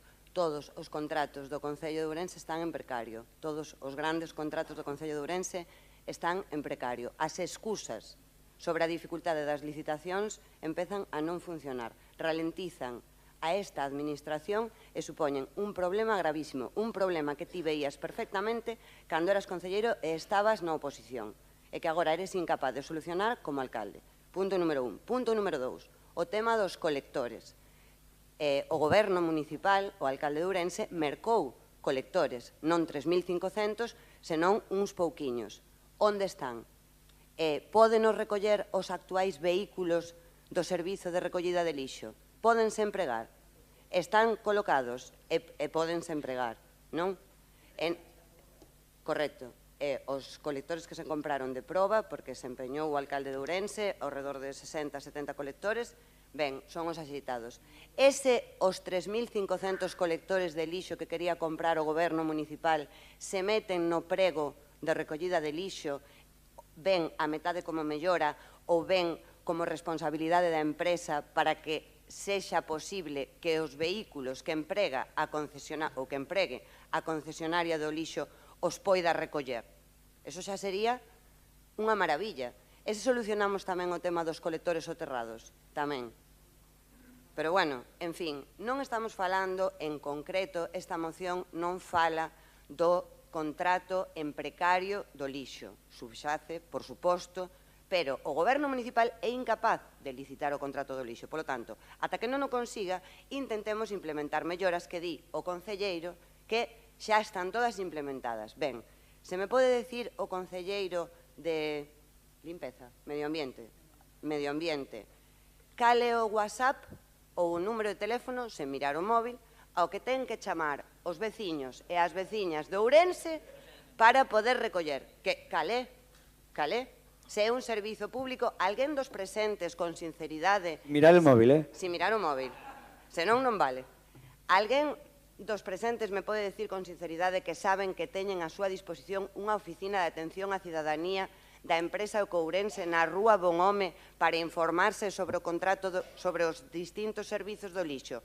Alguén dos presentes, que non sexa o concelleiro, que está moi ben informado, me pode decir onde están os puntos limpos da nosa cidade, cal é o horario no que nos recollen os voluminosos e a quen podemos chamar? Ou chamamos ao excelente traballador da concesionaria da limpeza do que temos o teléfono para que nos veña a recoller a lavadora? O caso é que, como goberno, teñen que informar a cidadanía en xeral e que gasten X euros en redes sociais nunha campaña non informativa, senón publicitaria, porque é distinto. O marketing político é completamente distinto da información á cidadanía. Teñen que ser conscientes que, como goberno, sobre todo o señor alcalde, non o concelleiro en concreto, teñen que facer cousas que non teñan unha rendabilidade electoral. É dicir, da que mercan votos, teñen que facer política, informar a cidadanía de xeito obxectivo, veraz e permanente, favorece que esta cidade este mellor. E Ourense está sucia. Está sucia porque a frecuencia de recollida de lixo non é axeitada. O concelleiro di é que incrementamos un 2,4% o... Perdón. Bueno, que somos a cidade que menos millora no sistema de recollida de reciclaxe, ese sería o tema de Sogama, que tampouco é o tema da moción. E ao señor Pumar, perdona, grazas alcalde, con respecto á depuradora de San Cibrao, a depuradora de Reza, que é mérito do Partido Socialista, que garante o saneamento e abastecemento para esta cidade durante os próximos 100 anos, desa non se acordan. Pero da de San Cibrao sí, os nosos compañeiros da Deputación de Ourense, que é onde ten que tratar ese tema como deputado provincial, o informarán ao respecto, pero estou seguro de que o Goberno de España está a traballar en elo. Bueno, ha dicho una serie de mentiras, repito. Habla de que Ourense está sucio, es mentira. Usted ha dicho que Ourense está sucio y es mentira, porque Ourense es de las ciudades más limpias de España y la prueba está cuando viene gente de fuera, dice, coño, ciudad más limpia. Lo decía el otro día el alcalde de Oleiros. Vino aquí a Ourense y dijo el alcalde de Oleiros, dijo, el alcalde está en minoría y cómo tiene la ciudad limpia con lo difícil que es. Lo dijo también el alcalde de Estepona cuando viene aquí, lo dice cantidad de gente que viene. ¿Por qué? Porque es cuando ves la diferencia. Si tú vas a otras ciudades, sí que las ves más sucias que Ourense. Entonces sí que es verdad que si tú dices, coño, Ourense no está ideal como a mí me gustaría. Hombre, claro que no. Pero eso no significa que esté sucia. En el ranking somos de las ciudades más limpias de España. Y luego lo que ha dicho usted, de que porque dice usted una mentira, porque las frecuencias son incorrectas, eso lo saca usted de la manga. Las frecuencias también, mire, en todo lo que es el casco urbano, en todos los 5 barrios del casco urbano, las frecuencias en el nuevo pliego no van a mejorar, porque es una vez por día, o sea, en casi todos los sitios está haciendo una vez por día. Dice usted, es que las frecuencias no son axeitadas, pero va a poner 2 al día. 2 al día no pone nadie, solamente en caso de que haya obviamente una fiesta. Pero es una al día. Sí que es verdad que en las calles menos transitadas es una cada 3 días, una cada 4. Obviamente ahí sí que la frecuencia se reduce. Pero en las calles de los barrios principales, perdón. Estaba pensando en los 5 barrios, estaba pensando en los cinco barrios de Nueva York. En los barrios de la ciudad grandes y en el casco urbano de dentro es una vez al día. Dices que las frecuencias no son ajustadas, pero ¿qué quiere? 2. 2 no lo tiene nadie. Barran por la mañana y ya está. Que por cierto, le voy a dar un detalle para que usted vea. Una vez no me di cuenta de y eso fue fallo mío, fue culpa mía. Una vez salía de casa y vi al trabajador de la limpieza que trabaja, que somete miedo a la rapidez con que limpia. Y digo, Dios mío, qué forma de trabajar este tío, con qué rapidez. Y le di la enhorabuena. Y llamé incluso a la empresa para decirle, oye, mira, tenéis aquí un trabajador que es impresionante, la rapidez con lo que trabaja, eso es increíble, hay que quitarse el sombrero. Fue culpa mía, se habló como lo dijeron. No, es que aquí trabajan, al final trabajan por objetivo. En cuanto acaben se van para casa. Entonces la cosa cambia. Bueno. Pues nada, vamos ya al segundo turno, por favor, que es el señor Puga. Cuando quiera. Bueno, señor alcalde, se eu pola noite me teño que poñer a contar ovellas ou a contar débedas, asegúrolle que non teño cousas moito mellor que facer que poñerme a contar débedas. Supoño que iso é o que lle pasa a vostede, por eso o mellor reproduzo. Despois, por outro lado, cada vez que hai pleno no Concello de Ourense tembla todo Pontevedra. Tembla todo Pontevedra porque xa agora saben que os imos chamar e darlle uns azoutes porque mira que o alcalde de Ourense di que o facedes moi mal. Teñen a única satisfacción, saben que os vamos chamar e que vamos dar os azoutes, pero teñen a única satisfacción de ser a envexa de todo o mundo de xestión municipal. Non, eso non o digo eu. Entón non están un pouco asustadiños, pero traumatizados non está. O dos contenedores vostede saberá porque os ten parados, porque aquí o que dixo un día que non lle gustaba a empresa que lle ten. Sí. No, pero, a ver, por que non volveu, por que non intentou darlle para diante? Non o sei, porque ahora que ten o Partido Popular de Quiero, igual podía sacalos. En fin, encóllase, sí. Bueno, en todo caso, que funcione mellor ou funcione peor a recollida de lixo no Concello de Ourense hasta pode ser subxectivo. Pero, bueno, o señor concelleiro, si queren, despois eu teño aquí uns vídeos de como foi a recollida do lixo durante estas xornadas intensas, incluso con algunha foto, pero non se ve ben, iba todo xunto, iba todo xunto, verdad? Eso non é forma de reciclar. Con respecto á pregunta que lle iba a facer ao Partido Socialista, é unha resposta relativamente sinxela. Por que? Porque, miren, na súa moción, que forman 4 puntos, os segundo, terceiro e cuarto, nós non temos ningún problema en apoialo, máis alá de que sirva ou non sirva, pero, bueno, non temos ningún problema. Pero sí temos co primeiro punto, no que instan a reformular os pregos de licitación do contrato de recollida de residuos e limpieza viaria, introducindo as melloras en materia de contratación laboral das traballadoras e traballadores do servicio pactadas con eles e implementar na valoración técnica da licitación a educación ambiental. É que aquí introducimos un problema laboral, e desde logo o Bloque Nacionalista Galego non pode ir en contra da decisión mayoritaria dunha asamblea de traballadores.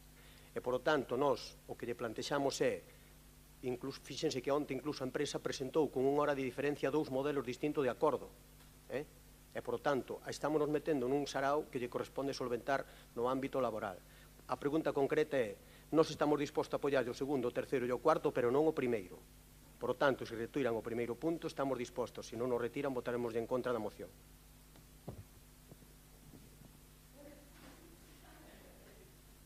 Solamente unha cosa, señor Puga. Dice usted que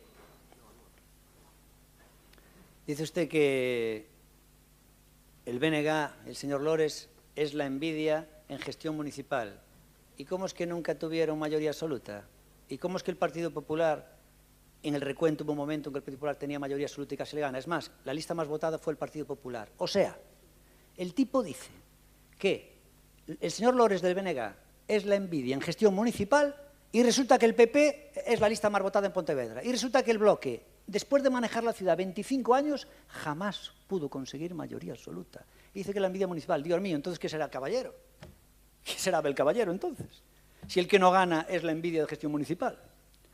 Bueno, siguiente turno es... No, porque no es por alusiones. Si usted se siente por aludido por el señor Lores, como si fueran la misma persona. Bueno, pero un día sí que el señor Lores aquí se ha pulido, sí que lo dejamos intervenir. Señor Puga, por favor, tiene usted para hablar sus 4 minutos, cuando quiera. Señor Pumar, pero bueno, es una aliteración. Puga, Pumar, una aliteración. Bueno, pues nada, como dije ya en mi primera intervención, al final esta moción es una moción recurrente, María, y estos 4 puntos que vienen aquí en los acuerdos, pues se resume básicamente en uno, es decir, hacer un pliego adaptado a las necesidades de la ciudad y sacarlo lo más pronto posible, ¿vale? Yo reconozco que hay que mejorar lo que es la comunicación, entiendo que en el nuevo pliego se hará. Entiendo que hay que hacer más campañas de sensibilización. Entiendo que tenemos que llegar más a los colegios y al futuro de la ciudad, que son los niños, que un niño siempre va a convencer mejor a un padre o a un abuelo que un abuelo al niño. Campañas de sensibilización escolar son básicas y entiendo que eso es el camino que tenemos que seguir. A día de hoy, lo que es la comunicación falla un poco, porque si decimos ahora mismo aquí en Salón de Plenos que cualquier comercio de la ciudad de Ourense puede llamar a un teléfono y venirle a recoger el cartón a la puerta de su negocio, seguro que no lo saben, de una manera gratuita. A lo mejor no lo saben los comercios de Ourense. Y si le decimos que el punto limpio de la ciudad de Ourense lo recorre a todos los barrios con unos días y totalmente gratis para recogida de voluminosos, de colchones, de cualquier tipo de voluminoso de su casa, hay gente que a lo mejor no lo sabe. Entonces, esto sí que tenemos que mejorarlo. Y entiendo que en el pliego tiene que ir estas mejoras, por supuesto. Nosotros, como Partido Popular, siempre dijimos que había que sacar un pliego lo más pronto posible, adaptado a las necesidades de la ciudad y con una proyección a 10 años. Y esa proyección a 10 años, María, perdona que te diga, y si queremos vender un Ourense sostenible con 4 ríos en la ciudad de Ourense, el Partido Socialista lleva 8 años para sacar la licitación de la depuradora de San Cibrao. No me vengas con lo de Reza, estoy hablando de futuro. 8 años para sacar una licitación. Para nosotros, si queremos vender lo que es una trama urbana con un río tan importante que es el río Barbaña, que va de norte a sur de la ciudad, es básico eso. Entonces, desde el Partido Popular, señor alcalde, estamos tendiendo la mano para que saquen lo más pronto posible un pliego, pero con una proyección de ciudad a 10 años y con todas estas características. Y digo, y no nos olvidemos, como dije antes en mi primera intervención, de la importancia de la recogida de la orgánica. ¿Por qué? Por 2 factores. Por un factor ambiental, medioambiental, y por otro factor económico. Porque si hacemos una buena recogida de la orgánica, independientemente de que el señor Puga pueda tener otro modelo de ellos, pues estamos reduciendo lo que es la cuota de Sogama de todos los meses, que gracias al Partido Socialista ha incrementado. Y bueno, pues eso es la clave de este proyecto y de esta concesión que hay que sacar lo más pronto posible. Gracias. Señor Fran Lorenzo, por favor. Bueno, nada, un par de cosas. Mira, María, toma nota. 981-0081. Calle Bonhome, número 29. Mira, la información y este concello lo publicita, está colgado en redes sociales, se publicita en las radios, está en la página web del concello. El problema es que la ignorancia es libre y tú en este caso la has elegido ignorar la información que está disponible para todo el mundo. Nada más, gracias. Gracias. Nada, simplemente decir que, por ejemplo, o que dixo o señor Puga, como dice... Ora, alusiones, queres falar? Non. Pero non pode, non se poden interpelar ustedes. Vale, pero espera que ainda non... Vale, fala tú, María. Fala tú, María. Sí, por favor, gira o micro. Con respecto ao que dixo o señor Puga de retirar o primeiro punto, en primeiro lugar, igual hai un problema de redacción ou de comprensión, porque ao que se refire o primer punto é que no futuro pliego, no que temos que sacar, se inclúan os criterios de contratación tal e como os distintos recursos plantexados ao prego actual se están formulando. Non ten nada que ver, aínda que sí, coa actual situación dos traballadores e das traballadoras de Courense, que iso é un problema actual que teñen que solventar, desde logo, como consideren entre a empresa. Un segundiño, por favor. Pero non temos ningún problema en retirar No, é que non pode. Perdona un segundiño. Perdona que interven. Tengo que retirar. Non se poden retirar puntos. En boche aquí non se pode hacer nada. Non sei se en la Diputación se poden hacer, pero en el Ayuntamiento de Ourense non se poden retirar puntos sin boche. O sea, por favor, un poquito de dominio de las reglas básicas, ¿vale? La moción es la que está escrita. Nos llegamos aquí, oye, bórrame o 2 o 3 e voto che tal. Hombre, aquí somos profesionales. En la Diputación no sé lo que hacen, aquí somos profesionales. Bueno, pues nada. Decir, por ejemplo... No, ya hace tiempo que no permito votar por puntos, porque eso es una discreción que depende del alcalde y no se permite votar por puntos. Yo no permito votar por puntos, me parece ya rizar el rizo. Sí. No, a ver, lo de retirar no se puede hacer, lo de votar por puntos sí que es discrecional. No está recogido y se estaba haciendo y yo entendí que no se debe hacer más, nada más. Bueno, entonces nada, lo que decía, por ejemplo, de la mentira que contó el señor Puga, dice, oiga, el otro día, después de lo de Entroido, estaba Plaza Mayor, obviamente, e Alameda, pois, obviamente, chea de residuos, e cheguei a unha empresa e mezclaba todo xunto, non? Se che parece, cando hai que recoller urxente, cuestión dunha hora, poñémonos a seleccionar ali, se che parece, non? Vamos con contenedores básicos. Hombre, hai certas situacións nas que, obviamente, tens que recoller todo xunto, entonces, home, non xogues que non fagas demagoxia con ese tema. E depois, o que dice vostede, por exemplo, decir os contenedores, ten o tema parado. Mire, vamos a ver, nós trouxemos aquí os contenedores para comprar 3.500 contenedores novos e vostedes, o BNG, o PSOE e o PP, votaron en contra. Ben, cando usted dice, pero non volveu traer a pleno. Oiga, cando volvemos traer outra cousa a pleno, dice, por que insisten en isto? Por que non fan perder o tempo? Xa lle votamos que non daqueles e volvemos a votar que non outra vez. E se non volvemos traer máis, dice, pero como non traen máis? Volvenos tolo, señor Puga, volvenme tolo. María, lo de que dijiste tú antes del teléfono, dime el teléfono sin mirar y tal. Sí, eso, tú sabes que eso es un golpe bajo, ¿sabes? Porque tú sabes que, por ejemplo, en mi caso, el único teléfono que me sé de memoria es el tuyo. Entonces ahí jugaste sucio. Bueno, vamos ya a la votación. Bueno, votamos, por favor. ¿Votos a favor? PSOE y PP. ¿Votos en contra? El BNG. Y abstención, Democracia Orensana. Muy bien.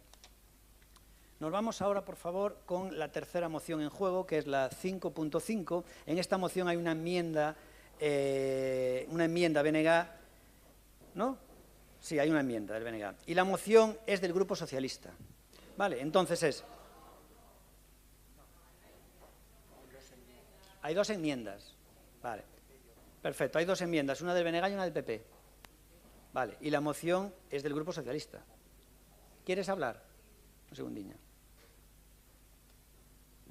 Sí, grazas, señor alcalde. Bos días a todos. Con respecto a esta moción, imos retirar a emenda que registramos este mércores, xa que nos informaron dende a Xunta de Galicia de que o Concello presentou precisamente onte un informe con posibles propostas de terreos para a creación de 2 parques caninos no municipio, co cal nos retiramos a emenda. Moi ben, perfecto.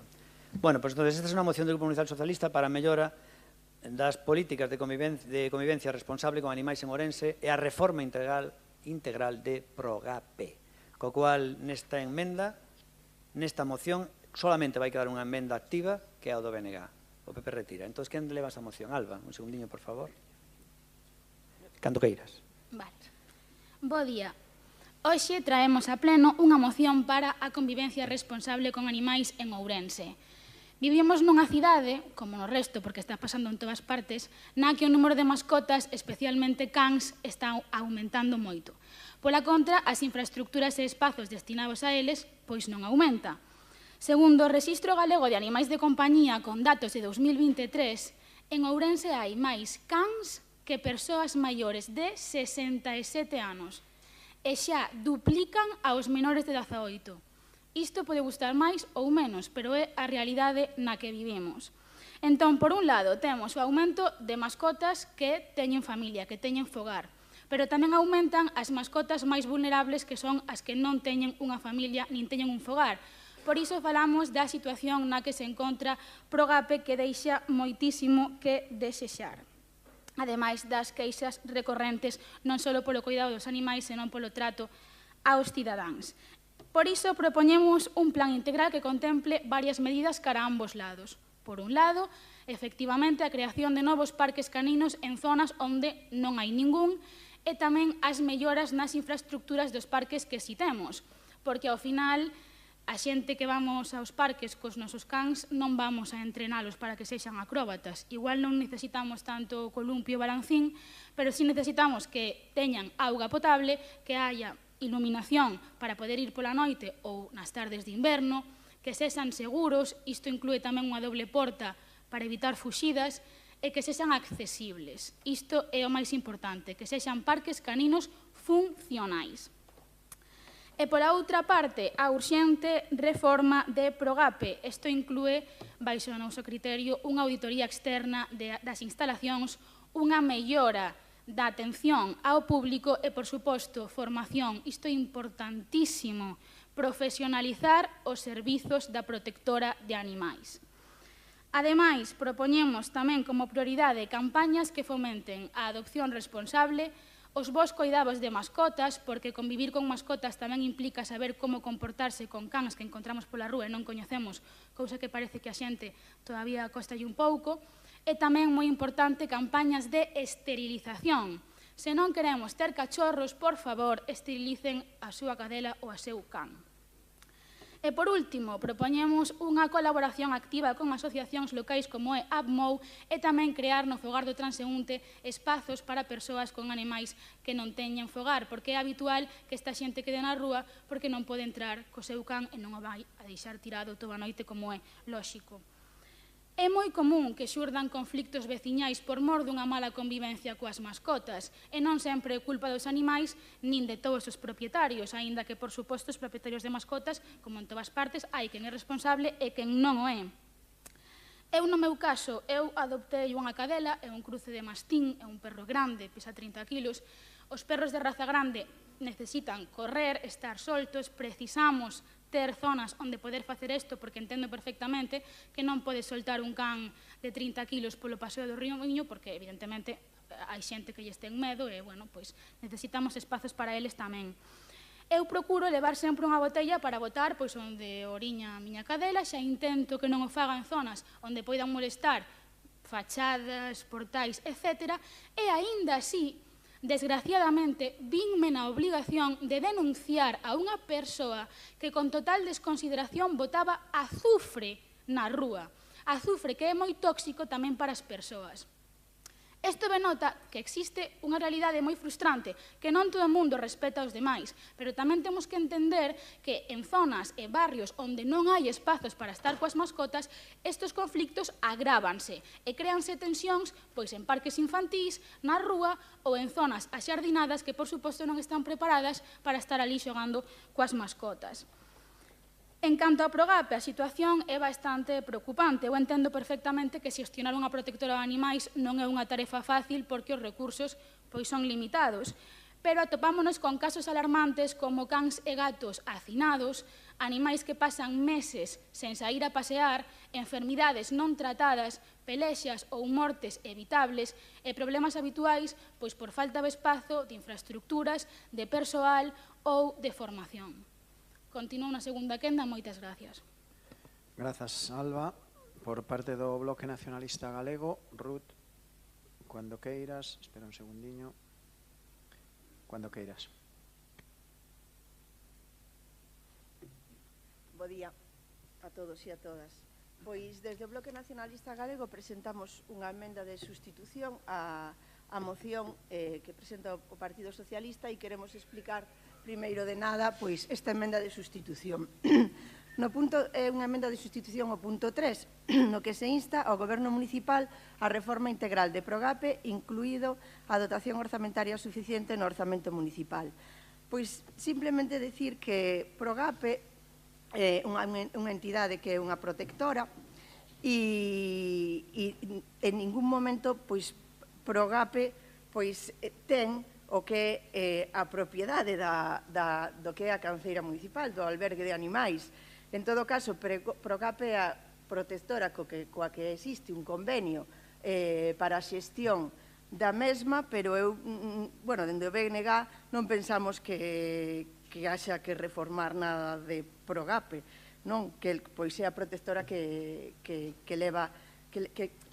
xestiona o espazo, pero non imos reformar nada en Progape. O espazo é un espazo municipal, é un espazo que lle pertence ao Concello e así aparece reflexado no inventario como finca pedreira, punto limpio e canceira, número de inventario 1.2000015.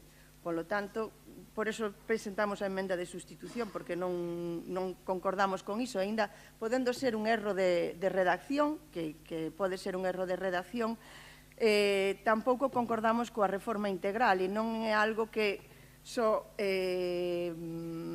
digamos, dende o Bloque Nacionalista Galego, pois este é un acordo que xa aconteceu, ou sea, é un debate que xa se trouxo a este pleno noutras ocasións, mesmo no ano 2020, en xullo de 2020, traía o Partido Socialista unha moción na que se fala de unha nova ubicación da canceira nuns novos terreos, pois o lugar onde está ubicada actualmente pois está perto dun campo de tiro, e non é o lugar máis axeitado, como tampouco é o lugar máis axeitado, como tampouco o modelo é o modelo máis axeitado. O que faría falta sería un novo espazo e unha nova canceira, e iso que teño falado, e eu penso que neso que estiveron sempre de acordo todos os concelleiros e todas as concelleiras de todos os grupos políticos. Mesmo nunha acta, pois un concelleiro de Democracia Ourensá decía que o emprazamento da canceira non é axeitada polas deficiencias e instalacións de base, malia as múltiples reformas acometidas durante anos e a problemática derivada da proximidade do vertedoiro do Punto Limpo e que se estaban a estudar novos emprazamentos. De feito, teñense feito moitas reformas, a última perto de 200.000 euros, e os problemas que hai pois continúan, porque nin o modelo, nin a estrutura é axeitada, nin tampouco a situación. E por eso, desde o Bloque Nacionalista Galego, propoñemos esa emenda de sustitución que é moi similar ao que pedía o Partido Socialista no ano 2020, que é instar ao Goberno local do Concello de Ourense a buscar unha nova ubicación para a construción de novas instalacións destinadas á canceira municipal, é o que pedimos do Bloque Nacionalista Galego. E en relación ao resto dos puntos, pois concordamos totalmente coa moción, coa necesidade de mellora dos parques caninos, para que haxa bebedoiros adaptados para os cans e axeitados, que haxa sombras, que haxa bancos, que haxa uns peches axeitados, unhas entradas os mesmos tamén axeitadas para que non saian os cans, non escapen. E despois tamén concordamos cos outros puntos, coa necesidade de colaboración entre o asociacionismo local e o Concello, e tamén coa necesidade de realizar campañas por parte do Concello, sexan campañas de recollida de excrementos por parte das persoas que pasean os seus cans. Por certo, o Ourense está cheo de excrementos de cans, e iso sábeno, non sei que están facendo, pregunto Chenoa, que é o que estades, pois pregunto ao goberno local que é o que están facendo para que eso non aconteza, porque ese é un problema, se están poñendo algún tipo de remedio, algún tipo de concienciación, e despois tamén campañas para adopción, campañas de benestar animal, revisado de chipeado, de abandono, mesmo de castración tamén. E despois tamén concordamos con... Perdona, remata. Que as persoas sin fogar que non vexan limitado o seu acceso ao albergue municipal polo feito de ter un can. Moitas grazas. Gracias, Ruth. Por parte do Partido Popular, vai a ser Ana Méndez. Cuando queiras, Ana. Moitas grazas, Aníbal. Nada, eu vou a ser moi breve, creo que está totalmente explicado todo, e que estamos de acordo no grosso desta moción, desta petición, señora concelleira. Sí é certo que estamos contentos porque a petición que fixemos dende o Partido Popular o pasado 11 de febreiro, que fomos os primeiros que fixemos esta petición, fora tida en conta polo grupo de goberno e parece que se vai a facer efectiva co ese informe de dous terreos para poder facer construir unhos parques caninos, que a Xunta pon todo o resto dos cartos para a construcción deses parques. Está claro que as mascotas teñen cada vez máis importancia para as persoas e que son parte xa dos núcleos familiares e, ademais, tamén a verdade é que son unha axuda fundamental para paliar a soidade. Por suposto, os concellos teñen que ofrecer solucións para a convivencia e, actualmente, pois as zonas de esparcemento que hai son escasas na cidade. E logo despois tamén, por exemplo, hai algún parque que tamén necesita efectivamente arranxos porque non hai hasta algún problema de seguridade, sobre todo co tema das árbores. Efectivamente, sí creemos que o máis fundamental dende o Partido Popular son as campañas de concienciación para unha adopción responsable, que creemos que esas campañas sí que son fundamentais para unha adopción responsable e para unha educación das persoas para ter unha mascota. Simplemente tamén dicir aquí que a Xunta de Galicia ofrece axudas neste senso para afrontar os primeiros gastos de adopción de cans e gatos. Polo demais, pouco máis, simplemente dicir que todos estes puntos da moción están ben, o que pasa é que, temos que recordar que non temos orzamentos, entón vai ser un pouco complicado que as cousas se leven un pouquiño en tempo e forma, pero, esperemos que esta situación se solvente o antes posible. Nada máis, gracias. Moitas gracias, Ana. E por parte do Grupo de Goberno, a miña compañeira Noa Rouco, tes a palabra, Noa. Buenos días a todos y a todas. Bueno, decir que no entiendo muy bien el tono en el cual viene la moción, sobre todo me parece un poco atemporal, si es que tuviese justificación. Explico por qué. El año pasado, el 23 de mayo, fuimos todos juntos a ProAP, llevaban meses pidiéndome hacer una visita conjunta para ver las instalaciones y, sobre todo, supongo que para motivar una moción. El caso es que, efectivamente, fuimos allí como si se tratase de una excursión, cada grupo político trajo a quien quiso, hicieron las fotos que le dio la gana, incluso crearon un vídeo de esas para redes que no sabemos muy bien para qué sirve. Pues bien, tras esa visita no hubo ninguna manifestación negativa, no vino aquí ninguna moción, repito, 23 de mayo del año pasado, y 9 meses después o 10 meses después viene aquí esta moción cargada de terribilismo, abandono, falta de apoyo, ausencia de implicación, queixas reiteradas do persoal. A ver, pedir eso está bien, pero tiene que ser consentido. Entonces yo me pregunto, ¿cuándo fue el abandono? El año pasado ya estaba abandonado y esperasteis 10 meses para traerlo, el abandono se produjo del año pasado a este y todo estaba ok, ¿o cómo fue el tema?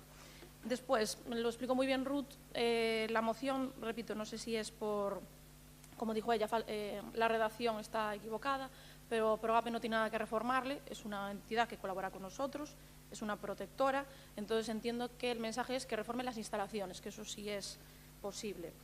De todos modos, también dijo que la última se realizó en el mandato 2020-2021 con un montante de 215.000 euros, en la cual se hizo ejecución de un quirófano, almacenes, muro de cierre, demolición de la incineradora, cubrición de gateras, zona de crecimiento, creación de módulos en patios interiores, módulos de zona norte y ejecución de paso. Evidentemente, con el paso del tiempo hay deterioros que se van arreglando sobre la marcha, y todo es mejorable. Estamos en ello, tenemos varios proyectos a futuro, unos más pequeños, otros más grandes, pero todo se va a ir arreglando. Después también pedís una auditoría. Deciros que desde la propia Xunta ya tuvimos una auditoría hace una cosa de 1 año y poco, nos comentaron un par de mejoras que debíamos acometer, así lo hicimos, volvieron y está todo en perfectas condiciones. La auditoría ya se hizo por la propia Xunta, por Sanidad. también queréis como hacer una auditoría a Progape. A ver, no hay una base legal para hacer una auditoría para evaluar a los trabajadores de esto. Es decir, tampoco nos hace falta. Sabemos que obran con compromiso por el bienestar animal y que realizan su trabajo pues, de la mejor manera posible, queriendo a los animales. Y no creemos que se pueda hacer de otra forma. También me parece muy fuerte que hagáis así una acusación o pongáis en entredicho que hay muertes evitables. Me parece un poco fuerte que se diga eso de la protectora. Y por encima es que afirmáis quejas de la protectora, no tenéis ni idea. ¿Qué quejas? No tenéis ni idea de las quejas que emiten o que no, porque no tenéis comunicación con ellos. Y repito, estuvisteis allí y tuvisteis la oportunidad de preguntarles y le preguntasteis qué necesidades tenéis, cómo esto. O sea, no emitieron ninguna y vosotros tampoco hicisteis una moción a posteriori. Los parques caninos, estamos con el tema de los bebederos y demás. Tenemos 5 parques, sí, tienen juegos, hay un poco de todo. Se han mejorado los cierres. De hecho, en octubre del año pasado fue cuando en el de Salesianos se pusieron las nuevas puertas de acceso, se pintaron los vallados, cambiaron las electroválvulas del riego, se pusieron 2 bebederos, se adoquinó el camino. Es decir, quedó en perfectas condiciones.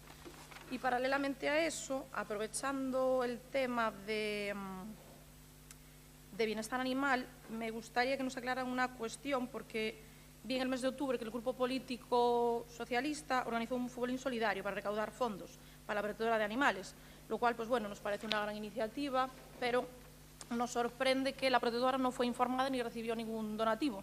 Entonces, si nos pueden explicar qué hicieron con los fondos y cómo se gestionó, este fue el cartel que se puso en redes.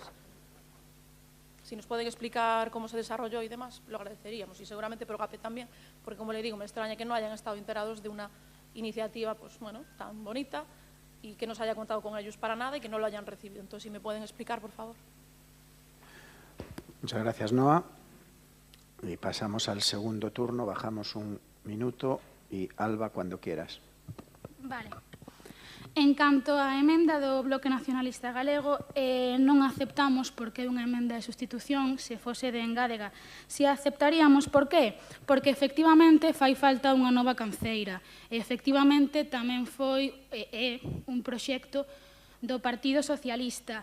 Pero creemos que isto non soluciona o problema inmediato, é que os animais levan moito tempo nun estado no que non se pode consentir e non podemos esperar 2, 4 ou 5 anos, sendo moi positivos, a ter unha nova infraestructura, aínda que levando estas dúas propostas en paralelo, tanto unha como a búsqueda dunha nova ubicación para a canceira, nese caso, sí estaríamos completamente de acordo. Que, por outro lado, isto de non, hai que tirar con todo e volver a empezar. Sí, estamos de acordo, queda moi bonito, é certo, pero sendo realistas sabemos que a corto plazo non vai pasar, isto sabémolo todos. Entón, paso mesmo co estadio do Couto, non, hai que tirar o estadio e volver a empezar, sí, pero mentres non se fai nada, porque non se vai facer iso, seguimos cos mesmos problemas e nada cambia. Entón, polo menos, por algún remendo a situación en presente e non en futuro. Sonia, por favor. Para o Partido Popular é loable que se destinen recursos á protección animal, sí que é certo, empezar por 1 ou 2 parques caninos pois está ben, pero esta medida non debería ser só unha resposta puntual.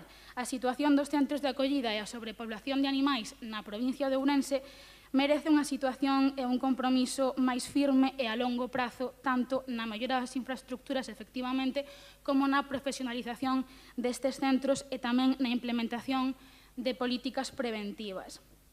A señora concelleira con competencias delegadas, mire, eu personalmente levo anos subindo a Progape a donar. Ese futbolín, efectivamente, dai sacamos pois, moita comida, moitos botes de lejía. Eu, personalmente, subo a levar periódicos. Eso sí, eu non vou coa placa do Partido Socialista nin de Xuventudes Socialistas. Ola, veño do Partido Socialista a donar X. Non. Subimos ali e como persoas completamente normais, que é o que somos, facemos as donacións. Porque igual os vídeos que pensan que non sirven para nada, neste caso nós non facemos vídeos. Nen vamos cun megáfono a decir dende o PSOE donamos tanto para Progape. Non. Subimos nós, os mozos e mozas de Xuventudes Socialistas, a levar as cousas. E ali non convocamos prensa, non sacas fotos para o periódico. Vale. A situación da protectora, non iba a entrar, pero vou entrar. A situación da protectora de animais é un exemplo máis da falta de transparencia e de control que ten este Concello Municipal. Dígolle máis, dende 2021 os novos animais que chegan non están sendo chipados correctamente, impedindo o seu seguimento veterinario e dificultando calquera inspección real. Non sabemos cantos animais hai realmente, nin cales faleceron, porque os rexistros que vi no seu persoalmente están cheos de erros e de duplicacións. E, por suposto, de datos falseados. O novo convenio coa protectora tampouco mellora esta situación, porque non regulan o voluntariado nin garanten revisións veterinarias obrigatorias. Entón, vale, dirán, non, vamos a subir o orzamento de Progape, estupendo, e de que vale subir o orzamento se non sabemos nin como nin en que gastan o diñeiro? Por iso unha auditoría para ver onde van esos cartos, porque, dende logo, melloras en Progape non vemos. Si, o día que subimos a facer a visita todo moi limpiño. Pero, dígolle máis, por que non hai xornadas de portas abertas en Progape? Por que a xente non pode subir a visitar a protectora de animais e a coñecer animais que teñen unha potencialidade de adopción? Que teñen que esconder en Progape? Se suben os políticos e as cámaras teñen todo perfecto, ou que pasa? Como... Sí, non, de verdade, compañeiro, non quería entrar nesta profundidade, pero é que non me faga falar de máis, que está moi ben empoderarse, pero máis que o 8 de marzo a ver se facemos o resto do ano. Moitas gracias. Gracias, Alba. Por parte do BNG era Ruth. Cuando queiras. Nada, que esperamos que dende o BNG esperamos que eses parques caninos que construa a Xunta que non sexan parques low cost como a maior parte das inversións que fai a Xunta de Galiza en Ourense. Esperemos que non sexa así e o gallá non sexa, e alegrámonos de que se vayan a facer e que chegaran tan pronto a ese acordo. Despois resultame curioso o argumento que ten o Partido Socialista para non aceptar a emenda do Bloque Nacionalista Galego, unha emenda de sustitución, porque é exactamente o mesmo argumento que utilizaba a concelleira do Partido Popular no ano 2020, e teño aquí a acta, para non aprobar a moción do Partido Socialista naquelas e que saíra adiante a emenda de sustitución que presentou o Partido Popular. Pois é exactamente o mesmo argumento. Eso sí, témolo en riba da mesa, o de cambiar a localización, pero temos que ser realistas. Hai unha necesidade urxente máis alá de acometer unha busca de mellorar unha localización. Ese mesmo argumento que acabades de utilizar vos agora dentro do Partido Socialista para non aceptar a emenda que di exactamente o mismo que decía a vosa moción no ano 2020. Non entendo este cambio de criterio.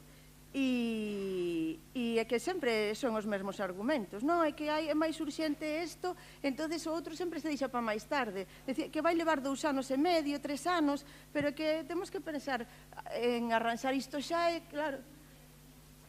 Entonces, por eso que me resulta, bueno, o BNG resultalle bastante curioso. E despois, con relación, non queríamos deixar dentro do BNG pasar a oportunidade para comentar aquí neste pleno algo que sí que temos comentado en as xuntas de área, e tamén temos presentado por rexistro, por escrito, que en numerosas ocasións e xa dende o anterior mandato, que é a participación dos grupos da oposición na comisión de seguimento de que xestione a canceira municipal, esa cal sexa a protectora que a xestione, e nunca se nos deixou participar. Preguntamos xa que iba a haber un novo convenio, que por certo a día de hoxe aínda non temos ese convenio. Dixeron que non lo daban ao NUS, a ver se é certo, porque en xaneiro xa nos lo iban a enviar por correo electrónico, non se enviou, que temos que pedir por rexistro, pedimos por rexistro, e a día de hoxe aínda non temos o novo convenio. Creo que non se recolle, porque a concelleira dixo que non íbamos a poder participar, e a razón de que queiramos participar é porque non entendemos tanto escurantismo e falta de transparencia, tiña razón Alba, en relación coa xestión coa xestión da canceira. E son moitos os problemas que están encima da mesa e todos esos problemas son públicos porque saen nas redes sociais e tamén eses problemas saen na prensa, non é algo que non se saiba. O que pasa é que por que non se abordan dende o Concello? Hai problemas a hora das adopcións. Hai xente a que non se lle deixa adoptar, que quere adoptar e non pode adoptar. E póñense 1001 excusas que a lei, que non sei que non sei canto. Ainda me acordo do caso da gata, da mamachicho, que non se podía porque non sei que. A lei recolle que con un certificado que sí que poderían ter adoptado a esa gata que estaba ali sufrindo. Despois, hai outra xente que de repente perde o can, porque sí que se pode extraviar o can, e teñeno ali retido, tardan meses. Queren pasarlle unha factura polo aloxamento dende o primeiro día, cando a persoa non siquiera ten coñecemento de que está ali. É certo que isto sí que foi arranxado. Despois, hai casos nos que non van a recoller os animais. Directamente non van. E dinche, eso é o que che din, si tanto le interesan os animales, póngase usted aí a vigilar. Eso é o que din. Outras veces, e como sei yo que usted non me miente e esos cachorros non los metió usted en el contenedor? Vai rematando. Bueno, moitas cousas que quere, que deixemos os cachorros ali metidos no contenedor e non nos recollen a protectora. Esos son fallos moi graves, que non poden acontecer. Nada máis, decir que se todos fósemos máis cívicos, todas as persoas fósemos máis cívicas, non acontecería, non faría falta unha canceira, estarían as rúas limpas, por eso son importantes as campañas de sensibilización. Moitas grazas. Moitas gracias a ti e por parte do Partido Popular Ana Méndez, cando queira, segundo turno. A ver, non iba a facer segunda intervención, o que pasa que a verdade é que aquí empezas a falar, eu creo que ás veces a xente vaiselle un pouco líase e acaba falando de cousas que non veñen a conto. O Partido Popular estamos moi orgullosos das obras que fai a Xunta de Galicia, señora concelleira, moi orgullosos. Que pasa? Que pasa que vostedes teñen un problema. E o problema que teñen vostedes é que, como non teñen argumentos para nada, entón, o que fan é vostedes acabar insultando e acabar falando sempre en contra da Xunta do Partido Popular, sempre nosa, porque é así, e, ao final, os que acaban convertendo tamén as súas intervencións en circo son vostedes, e ao final acabanse vostedes convertendo no que tanto odian, que é o señor alcalde. Entón, ao final, non sei eu quen é realmente o que máis se aproxima ao señor alcalde. De calquera xeito, vamos a ver, aquí estamos a falar de cousas e creo que están vostedes mezclando churras con merinas e ao final acabaron convertendo vostedes esta moción nun debate entre Partido Socialista e Bloque Nacionalista Galego, co cal imoslle deixar a vostedes que sigan debatindo entre vostedes dous este tema. Gracias. Gracias, Ana. E para rematar o segundo turno, ten a palabra Noa cando queiras. Espera que chego a ites. Nada, simplemente decir que realmente hacer una acción solidaria sin tener comunicación real con la entidad colaboradora deja muchas dudas acerca de ese procedimiento y de cómo se hace. Y si una acción solidaria no llega a su destino, realmente no es una acción solidaria, se llama propaganda. Y si subís el donativo allí como personas normales, pues es lo que decía antes, marketing político, entonces también lo publicáis como partido político. Entonces, bueno, lo dicho, que la verdadera intención a veces queda en entredicho si no hacemos las cosas con transparencia y con rigor. Que lo lógico sería que ellos estuvieran enterados de lo que estabais haciendo. Pero bueno, repito, la propaganda también está bien. ¿Qué más os iba a decir? El tema de los perros, si conocieras la ley, sabrías que no tienen obligación de chipear a los que están allí dentro. La jornada de puertas abiertas. A ver, Progape está trabajando con los animales y por los animales. No es la sede del PSOE. No necesitan afiliados. No van a hacer una jornada de puertas abiertas para que vayáis ahí a pasearos. Quien quiera adoptar, por supuesto, le dan una cita, va a ver a los animales y puede pasearse por allí. Ahora, repito, eso no es la sede del PSOE, no necesitan afiliados. Otra cosa curiosa que no dije antes es que justamente unos días antes de que presentarais la moción me reuní con Progape porque llevaba meses diciéndole que teníamos que empezar con las campañas de sensibilización, de adopción responsable, etc. Casualmente, a los pocos días se la presentáis. O sea, me parece una sospechosa casualidad. Porque, repito, desde el año pasado no se os ocurrió traer esta moción aquí. Otra cosa que decís es que el tema de los parques que hacen una brecha en la calidad de vida, porque limitan la convivencia respetuosa. Entonces, en Vigo me pregunto yo, que hay el triple de población y hay 3 míseros parques, de los cuales uno de ellos no tiene ni vallado, ni está delimitado, ni tiene luz, ni tiene nada. ¿Qué pasa allí con la población, con la gente que tiene perros? Entonces deben estar a matar, porque si aquí, con 100.000 y pocos habitantes, tenemos 5 y allí tienen el triple y tienen 3, 2, vamos a decir 2, me gustaría saber cómo viven allí. Y nada, Alba, ahórrate esos comentarios del empoderamiento porque creo que no vienen al caso, ¿eh? No estás hablando con la persona adecuada. Muchas gracias, Noa. Pues vamos a someter a votación como la...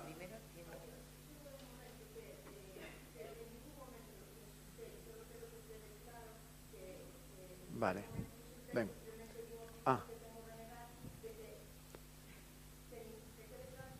Que quede claro que en ningún momento insultei, simplemente din opinión de que dende o BNG consideramos que as obras que fai a Xunta en Ourense a maior parte son low cost, pero non insultei en ningún momento.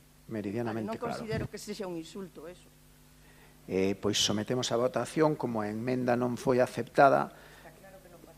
Está claro que non foi aceptada por Alba. A partir de aí, primeiro temos que someter a votación a enmenda e despois a moción. Votos a favor da enmenda do Bloque Nacionalista Galego. Bloque Nacionalista Galego. Votos en contra. Partido Socialista e abstencións. Partido Popular e Democracia Ourensana.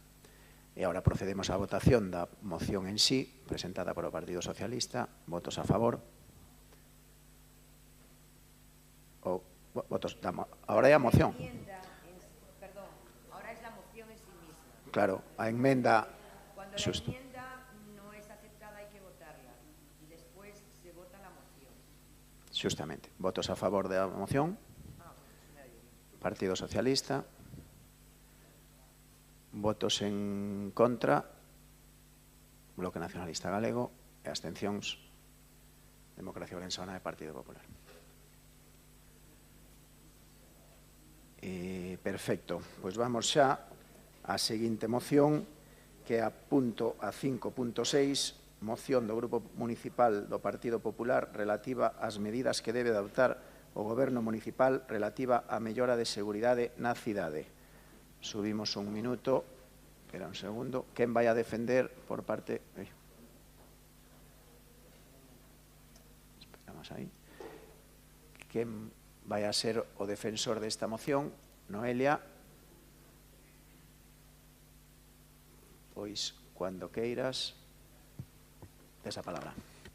Bueno, buenos días a todos. Hoy el Grupo Municipal del Partido Popular trae a este pleno un tema que creemos que es fundamental, ¿no?, para cualquier ciudad, que es la seguridad. Porque podemos tener las calles más bonitas, que no es el caso, las plazas mejor reformadas, que tampoco lo es, o las mejores rampas mecánicas, pero si las personas no se sienten seguras, esto todo sirve de poco. Y es cierto, y ya me adelanto, que si tomamos como referencia los índices de criminalidad del Ministerio del Interior, algunos de ustedes podrán decirnos que estamos generando una alarma innecesaria, porque ya lo han hecho en alguna ocasión, pero nada más lejos de la realidad. Lo único que queremos hacer hoy es ser la voz de los vecinos de la ciudad y pedir en este salón de plenos que se pongan todos los medios por parte del Concello de Ourense para darles soluciones. Porque la inseguridad no solo se mide con números y con estadísticas. Los vecinos también son una buena medida y a ellos también hay que pulsarles. Ourensanos y ourensanas que no salen con tranquilidad a la calle, malestar de los comerciantes que ven sus negocios asaltados, y el alcalde empezó este pleno mandándole un mensaje de ánimo a un comerciante de esta ciudad, e impotencia por parte de los hosteleros del casco histórico que llevan meses denunciando problemas y que a día de hoy siguen esperando una respuesta. Hace meses que dimos voz a la preocupación de los vecinos de Río Arnoia por la ocupación de las naves de Adif y la situación que estaba generándose alrededor de esas naves. Robos, atracos, destrucción de mobiliario público e incluso varios incendios que hicieron que tuvieran que desplazarse hasta allí los bomberos intencionados. Y se dio una solución gracias a la denuncia del Partido Popular. Por lo tanto, señores concejales, vamos a partir de la base de que Ourense no es una ciudad insegura por definición, porque no lo es. Pero es cierto que a día de hoy camina hacia un escenario preocupante. ¿Y saben por qué camina hacia ese escenario? Lo hace porque no se puede mirar para otro lado cuando hay problemas. Cuando hay problemas hay que tomar decisiones y hay que actuar. Y por supuesto, no dejarlos pasar. Hoy lo que les pedimos desde el Grupo Popular es que se pongan en el sitio de esos vecinos. Voy a nombrar a O21 y a Ponte porque es en donde más se acusa este problema. Vecinos que evitan pasar por ciertas calles y a ciertas horas, o que hablen con los comerciantes que están hartos de robos y que algunos hasta se sienten inseguros dentro de sus propios negocios a las 8 de la tarde, por ejemplo, que ya ha oscurecido. Por eso, nosotros hoy lo que traemos aquí no es ninguna locura, traemos medidas concretas, medidas realistas y necesarias en estos momentos y perfectamente asumibles por quien tiene en estos momentos la oportunidad de gobernar, ¿no? Pedimos más presencia policial en horas y días laborables en los barrios de la ciudad. Si la gente ve policía en las calles, aumenta su sensación de seguridad. Y de la misma forma, si los delincuentes ven policías en las calles, señor concelleiro de Seguridad Cidadá, pues se lo piensan dos veces antes de actuar. Yo creo que es algo de sentido común. Pedimos mejor coordinación entre administraciones, que la Policía Local y los cuerpos y fuerzas de seguridad del Estado colaboren de verdad con protocolos claros y con protocolos efectivos, que se cubran las vacantes de la Policía Local. Yo les felicito por haber renovado ese convenio hoy con la Xunta de Galicia, por haberlo aprobado por unanimidad esta mañana, pero es imposible que sin efectivos se pueda garantizar la seguridad de la ciudadanía. Les pedimos un informe, hagan ese informe para ver si son necesarios más policías en Ourense y también abran de una vez esos procesos para cubrir la promoción interna de la escala de mandos. También mejoren la iluminación y las medidas de seguridad en puntos sensibles. Yo les pongo un ejemplo y pueden ir a comprobarlo cualquier día a partir de hoy. Les pongo un ejemplo en el barrio del Pino, además de la oscuridad que hay en el entorno, hay plantados unos arbustos enormes en ese parque que impiden ver a medio metro de las personas lo que hay. Ha habido varios sustos y, por lo tanto, creemos que el Concello de Ourense tiene que actuar en esos sitios. Y les pido también que escuchen a los vecinos.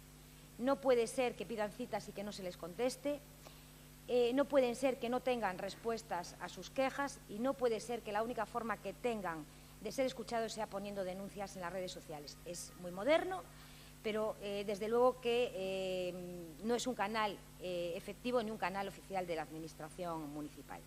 Y reitero, para que no nos acusen de nada, me quedan 5 segundos, denme 10 más, no es Ourense... Me da 10 segundos más, alcalde, gracias. Ourense no es una ciudad insegura por definición, pero camina hacia un escenario preocupante. Entonces, a quien le toca tomar en este momento decisiones no puede seguir mirando para otro lado ni haciendo como que no pasa nada, porque hoy es un robo, mañana es una pelea en la calle y pasado será una agresión y la seguridad es un derecho. Y gobernar significa garantizar ese derecho. Nada más por mi parte y muchas gracias. A continuación, el BNG, señor Luis Seara, cuando quiera. Ben, bueno, esta é outra das mocións recurrentes do Partido Popular e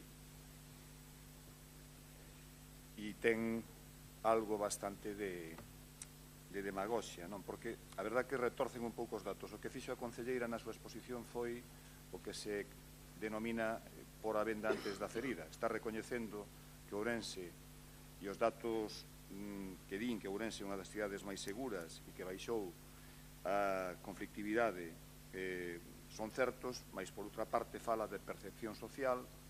Entón, bueno, cando os datos non xogan ao seu favor, falan de percepción social e cando a percepción social non reafirma o que eles queren escoitar, entón agárranse os datos. Bueno, pues esta é unha cuestión que é bastante recurrente.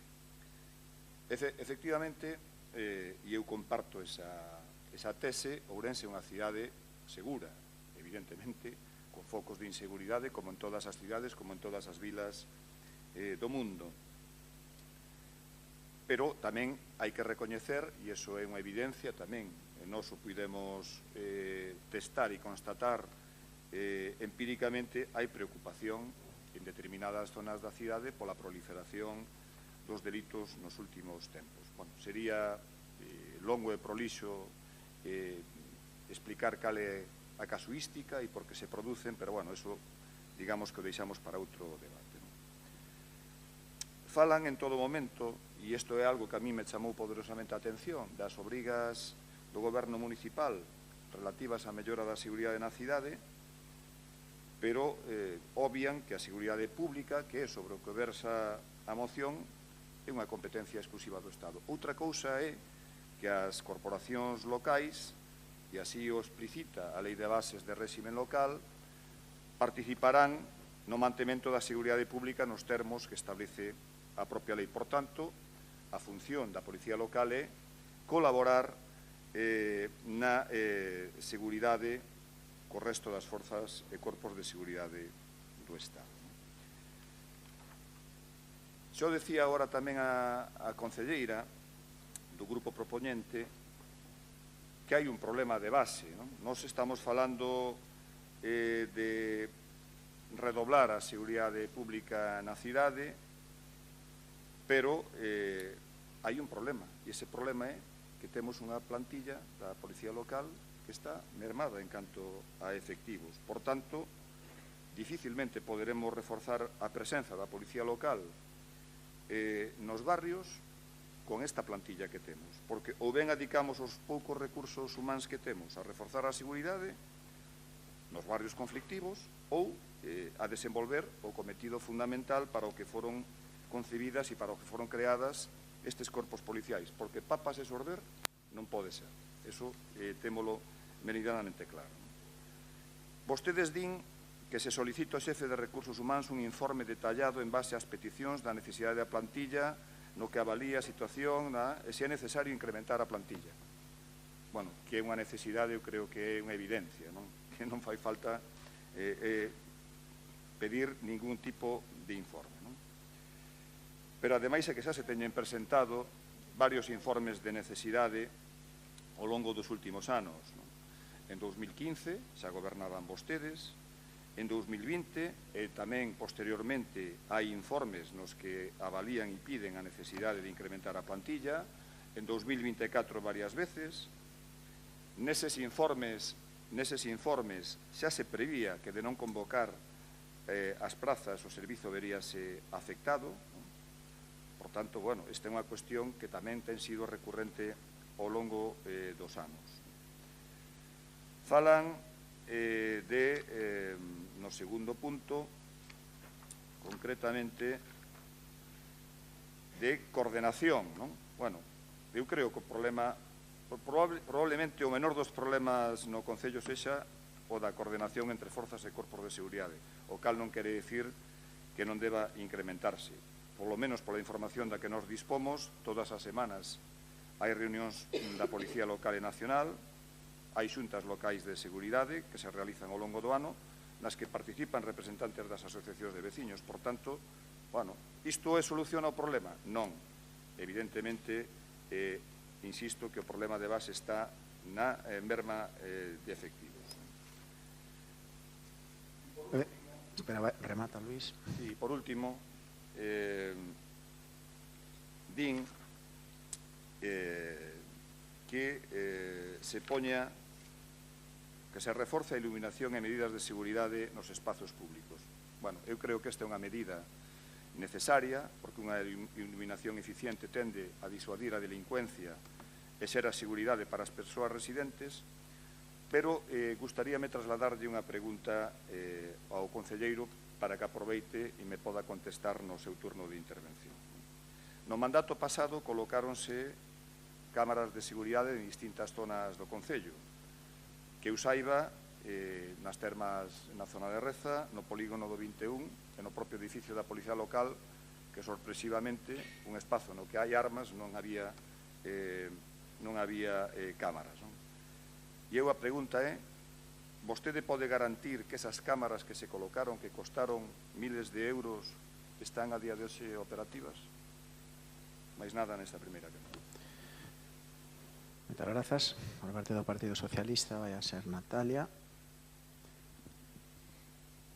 Ben, eu quería comezar tamén dirixíndome á voceira do Partido Popular e coincidindo neste caso coa miña compañeira do Bloque Nacionalista Galego. Sí, e con todo cariño e o respecto, as obras que leva feito a Xunta de Galiza en Ourense son totalmente low cost.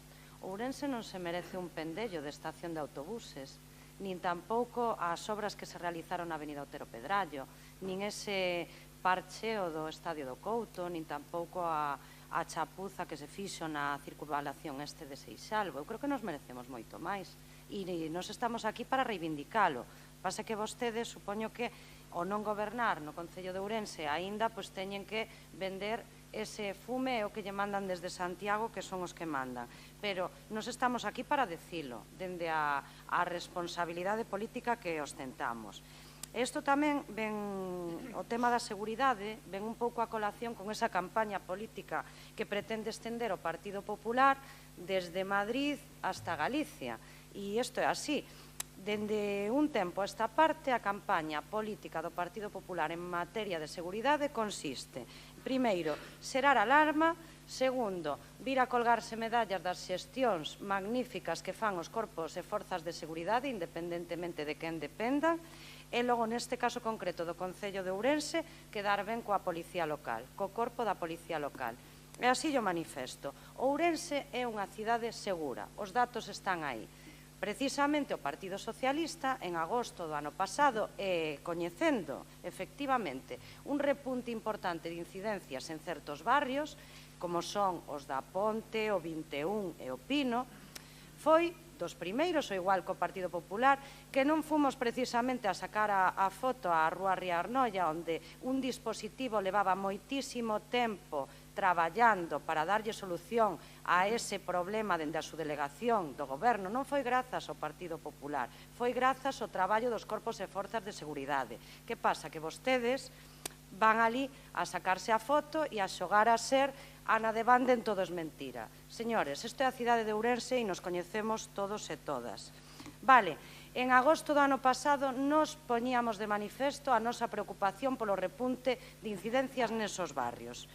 Tamén exixíamos e traíamos unha moción a este pleno varios puntos dos que vostedes traen, que se coordinasen mellor as administracións, o Concello, a Xunta, a subdelegación de goberno, que ante este repunte de incidencias se aumentara esa presenza policial, especialmente na Ponte, que o notamos sobre todo dende a chegada da alta velocidade a Ourense, fai relativamente pouco tempo e tamén desde que está ese pendello de estación de autobuses que dá pena velo e dá pena ver a situación da xente que se atopa ali especialmente deambulando en horario nocturno, as cousas como son. E por todo iso creemos que é conveniente que se coordinen as administracións, pero tamén lle poñíamos deberes ao goberno municipal e coincidíamos todos os grupos políticos en que hai, dun tempo a esta parte, un deterioro nos servizos básicos, nos barrios e no rural da nosa cidade. E pedíamos melloras na iluminación, melloras na limpeza, melloras no desbroce, o que vostedes volven a pedir agora. Que cambiou de antes agora? Que vostedes agora implementan e din que hai un problema na plantilla da Policía Local. Miren, non compre pedir ningún informe. Os datos están aí desde fai tempo e vostedes non fai moito tempo tamén cogobernaban no Concello de Ourense con Democracia Ourensana. A día de hoxe, na relación de postos de traballo do Concello de Ourense hai 144 prazas, postos, como queiran chamar, para Policía Local. Insuficientes. Por qué? Porque, segundo a normativa europea, da Unión Europea, de 1,8 policías por cada milleiro de veciños, teríamos que ter 189. Segundo a Federación de Municipios e Provincias, teríamos que ter, polo menos,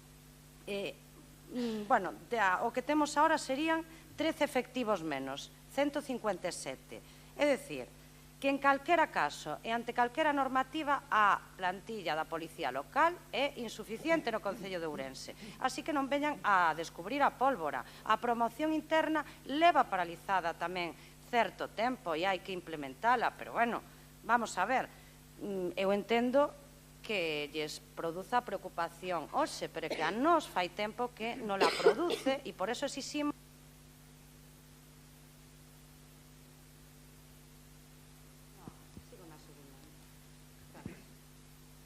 Muy bien. Por el grupo de gobierno, Antonio, cuando quieras. Gracias, alcalde. Vamos a ver, en 2022, ya gobernábamos nosotros, entraron 15 nuevos policías. En 2023 se trajo un inspector por movilidad y en 2024, el año pasado, ascendieron 2 inspectores a inspectores principales. Esto en relación al punto 1 y 2. Sí, sabemos que tenemos una necesidad en la plantilla, pero nosotros estamos haciendo oposiciones y trayendo policías. Acabamos de votar todos a favor del convenio con la GAS porque se publicaron 15 plazas, 10 y 5 de movilidad. Esperemos que estén aquí estos policías el año que viene. Y seguramente el mes que viene se publique ya la promoción interna de 4 oficiales y 4 inspectores, un total de 8 mandos. Lo traéis hoy al Pleno. A ver si pensáis que ahora al mes, cuando se publique, es gracias a vosotros. No, no es así. Esto lleva mucho trabajo ya de atrás. Entonces, esto en relación al punto 1 y 2. En relación al punto 3, aumentar la presencia policial. Vamos a ver. Nosotros tenemos una media por la semana entre 8 y 9 patrullas por el día. Esta noche, que es viernes, por ejemplo, ya hay un refuerzo y tenemos 6 patrullas. El sábado tenemos 7 patrullas, que esos son 14 policías en la calle, más el mando, más el que está en la sala de comunicaciones.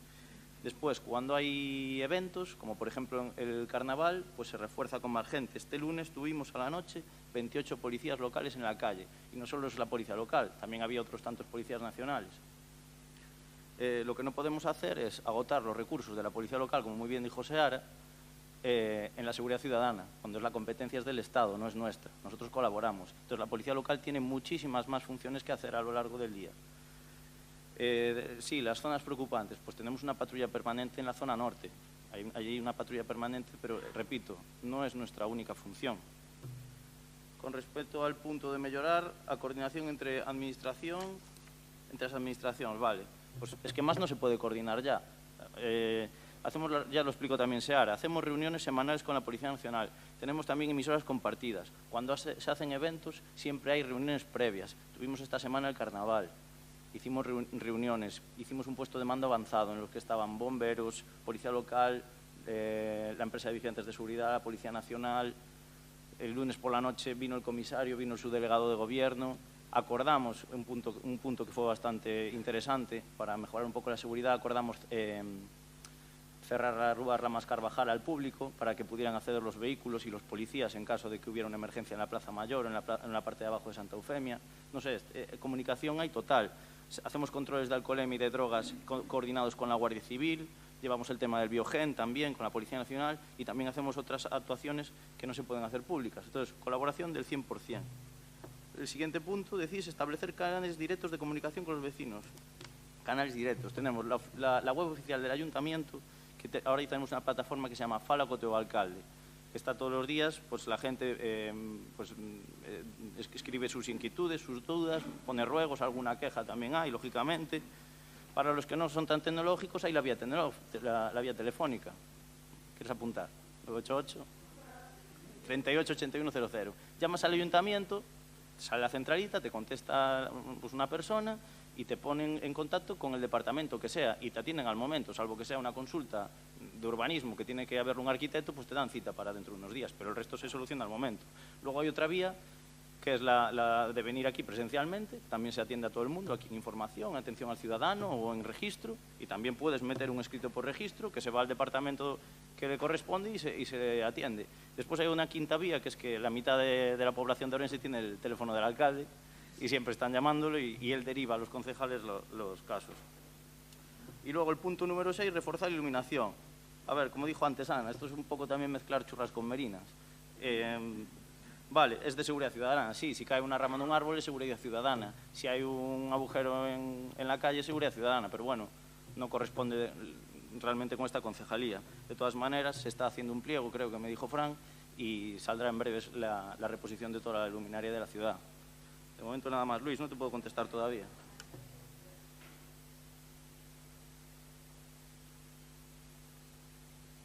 Bueno, pues nada, vamos ya al siguiente turno de 4 minutos, baja. Entonces, Noelia, ¿verdad? Cuando quiera, Noelia. Bueno, gracias. Yo creo que quedó bastante claro los puntos que traemos hoy aquí, que vamos a someter a aprobación. Yo creo que son puntos realistas, señor concejal de Seguridad Ciudadana. Le puse un ejemplo, el Parque del Pino, le hablé de la falta de iluminación, le hablé de que en el entorno hay plantado unos arbustos enormes que a 50 centímetros no te permite ver, a 50 centímetros de una persona no te permite ver lo que hay detrás. Eso es una competencia municipal. La Constitución española dice que la seguridad ciudadana es una competencia del Gobierno, de la Nación. Lo dice tal cual, pero ustedes pueden colaborar. Y cuando pedimos la colaboración, la pedimos para que se haga de forma efectiva, para que no haya duplicidades, para que se optimicen las actuaciones que hacen los policías, que me constan que hacen bien su trabajo. Lo que pedimos es optimizar. Le pedimos que vayan a los barrios, los policías. Hay más policías el fin de semana que por la semana. Le pedimos que vayan a los barrios, que se bajen del coche. Y le dije, además, que es de sentido común, que si los delincuentes ven a los policías se lo piensan 2 veces y que si las personas ven a los policías tienen mayor seguridad. Y después, ocurrencia y demagogia, señor Seara. Eso es lo que opina, o lo que opinó cuando empezó usted su intervención, de la falta de seguridad que sienten los ciudadanos, que es una ocurrencia y que es una demagogia. Se lo transmitiremos de su parte. Pero dijo primero ocurrencia y demagogia para después reconocer que hay preocupación en algunos sitios de la ciudad. Fue todo un poco un sinsentido, ¿no? Para después reconocer que había un problema, pero lo más sorprendente fue que después usted leyó punto por punto todo lo que vamos a someter hoy a aprobación y dijo literalmente que todas las medidas eran necesarias. A ver, ¿en qué quedamos? Si somos ocurrentes, si somos demagógicos, si son necesarios. Porque lo que usted fue argumentando es un copia y pega de lo que propone aprobar hoy el Partido Popular. Para el que le haya seguido. Y el que no le haya seguido, yo le pido que vuelva a ponerlo, porque como esto se retransmite para todos los vecinos y vecinas de la ciudad, que vuelva a ponerlo y que vea cómo lo que usted al principio acusó de demagógico y de ocurrente, al final acabó leyendo punto por punto y literalmente dijo que todas las medidas eran necesarias. Yo, al final, lo que creo es que ya ni nos escuchan. Bastante más que la seguridad les preocupa llevarle la contraria al Partido Popular. Y el resto de lo que pasa en la ciudad, a usted se la trae. Con tal de llevarle la contraria al Partido Popular es suficiente. Y otra incoherencia. Pedimos que hagan un informe desde los servicios de personal para saber si son necesarios más policías locales. Y usted dice que no hace falta informe, que es una evidencia. Es un espíritu de contradicción, porque cuando yo hablo de la sensación de seguridad, esa evidencia no le vale y nos remite a los datos oficiales. De verdad, el que se pare 5 minutos a escucharle es para echarse a correr. Mire, y señora concejala del Partido Socialista, el Partido Popular fue a denunciar en el mes de agosto la ocupación. El Partido Socialista tardó un mes en reaccionar, fuimos el día 5 de agosto y el Partido Socialista salió diciendo el 28 de agosto el PSOE acusa al PP de generar alarma con la ocupación en Ourense. 28 de agosto. Tardaron más de 20 días en reaccionar desde que salió el Partido Popular. Caramba, pero es que el 31 de agosto, 4 días después, el Partido Socialista ya pedía abordar el aumento de la inseguridad en Ourense. El Partido Popular el Partido Popular reactivó a los vecinos, escuchó a los vecinos, primero acusaron al Partido Popular,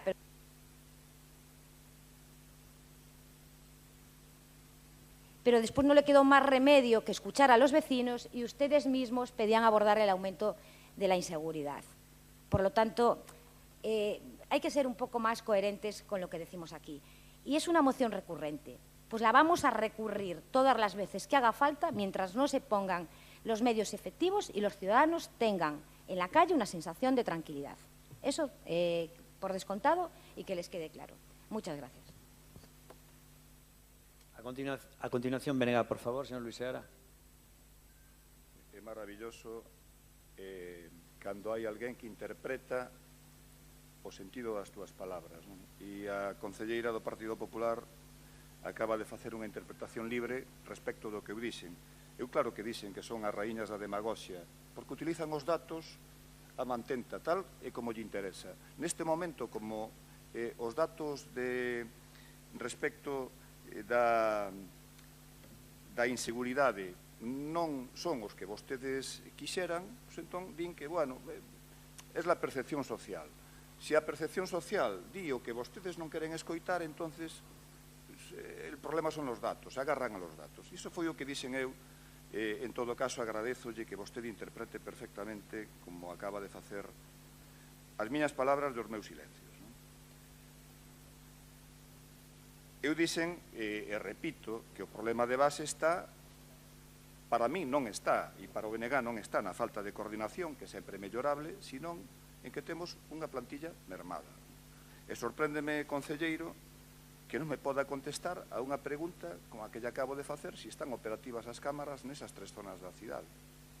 Porque eu entendo que a estas alturas, home, o concelleiro de Seguridade debería de saber se esas cámaras están funcionando e están operativas, porque se puxeron aí para algo, con unha finalidade concreta, e porque ademais costaron, bueno, un diñeiro importante, non?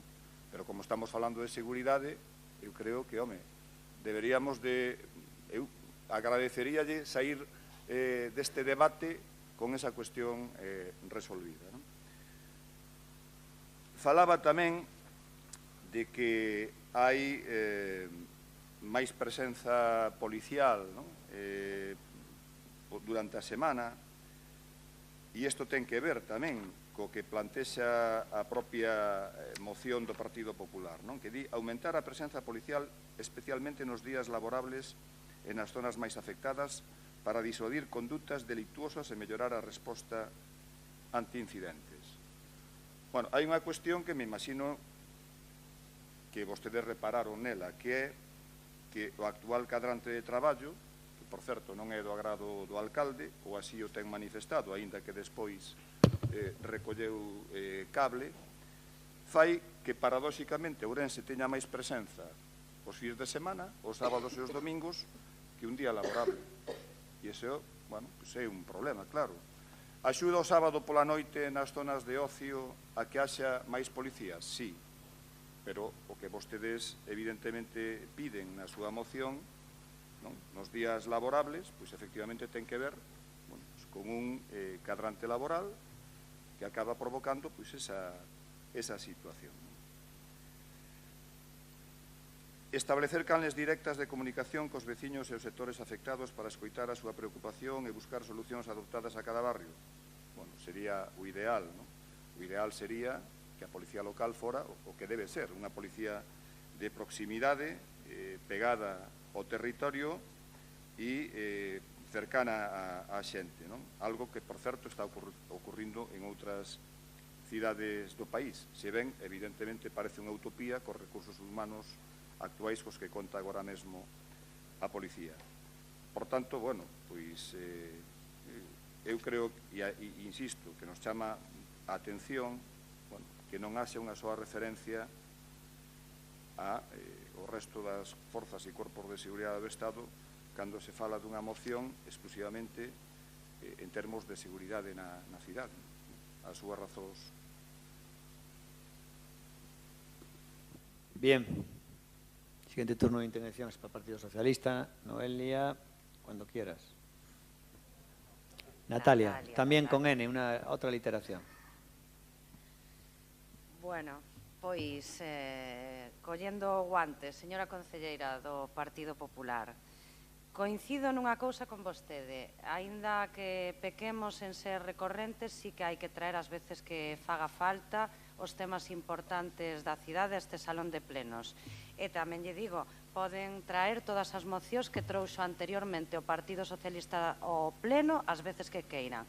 Esta é a mesma, engadindo algunha cousa máis que a que trouxemos en agosto do 24. O noso contacto cos veciños, a verdade é que directo, igual que supoño que é o seu, non? E aquí non se trata de que foi antes, o ovo ou a galiña. En temas como este, que é o de seguridade e a preocupación, xa non vai na nosa condición de representantes públicos, sino na nosa condición de veciños e veciñas de certos barrios. Vai implícito en nós. E por eso temos esa preocupación, pero non creo que sea o apropiado colgarse medallas que non nos corresponden. Eu creo que igual que hai unanimidade política neste e noutros temas, que haberá hoxe, espero e supoño, tamén a debería haber para darlle as grazas ou decir de quen é o mérito. No caso de Río Arnoia, eu entendo que vostedes teñan un interés especial, porque, bueno, xeraron unha alarma importante. Río Arnoia non descubriron vostedes o problema, levaba moito tempo traballando nel con discreción e silencio os corpos e forzas de seguridade da nosa cidade. Eles son os que teñen o mérito, non nós, nin vostede, nin o Partido Socialista, nin o Bloque Nacionalista Galego. Deberían ter un pouco máis de, digo eu, que se tapen un pouco, vamos, que non se pode sacar rédito estas cousas. En canto á Policía Local, o mesmo, a radiografía está feita. Se vostedes queren informes tamén da situación da plantilla, eu creo que están aí. Vostedes coñecen a situación porque hai informes do xefe de Servizos e Recursos Humanos e creo que tamén do director xeral anteriormente e que son relativamente recentes. Si temos 144 postos na actual RPT, estamos en menos de 45 no que debería ser a normativa europea, por suposto que hai carencias. E non é suficiente coa OPE 2024, señor concelleiro, porque esos 20 efectivos non poderán, e vostede o sabe, pola tramitación o que leva estas cousas e o trámite que teñen que pasar, hasta finais do ano 2026 non estarán incorporados, sen contar o índice de xubilacións inminentes neste ano e medio que queda por diante. É dicir, se o déficit é importante, vai ser maior dentro dun ano. O que quere dicir tamén é que durante este tempo, e supoño que vostedes farían todo o que estivo na súa man para que fora así, debería haberse sacado unha nova relación de postos de traballo, uns novos orzamentos e aumentar como corresponde o número de efectivos da Policía Local. E iso é responsabilidade súa porque levan 5 anos gobernando. Igual que mellorar os servizos básicos nos barrios, que teñen un carácter disuasorio en canto á delincuencia e os roubos, é así. Canto mellor este a cidade, menos actos vandálicos e menos actos deste tipo se producen. O que non quere decir que poidamos evitar que se produzan. E fundamental, que se coordinen nestas xuntas locais de seguridade e que traballen conxuntamente para que Ourense siga sendo a cidade... Bueno, nada, simplemente matizar que le toca a Antonio. Y después yo. Antonio, cuando quieras. Nada, solo decirle a Noelia que en este caso la moción en contra nuestra o para haber más efectivos de policía local, sí, somos conscientes de que hacen falta y para el año que viene volveremos a renovar, pero yo creo que esto se tiene que dirigir al gobierno central, al PSOE, que son los que tienen que dotar de más policía nacional aquí en la ciudad de Ourense. Y se lo agradecería mucho a un amigo mío que lleva 17 años en Madrid. Y Luis, es que no te escuché bien antes. Yo sé que hay unas cámaras en la jefatura de la policía que funcionan perfectamente. No escuché donde habías dicho en el otro lado, de todas maneras. Aunque yo sea el concejal de seguridad, no tengo que saber dónde hay cada cámara en cada punto. Entonces, claro. Bueno, pues yo creo que uno de los problemas que tenemos, primero, dos cosas. Ourense es una de las ciudades más seguras de España, entonces poner en cuestión la ciudad de Ourense creo que no tiene sentido. Es como lo de la limpieza. Bien es cierto que es distinto porque en la seguridad hay números.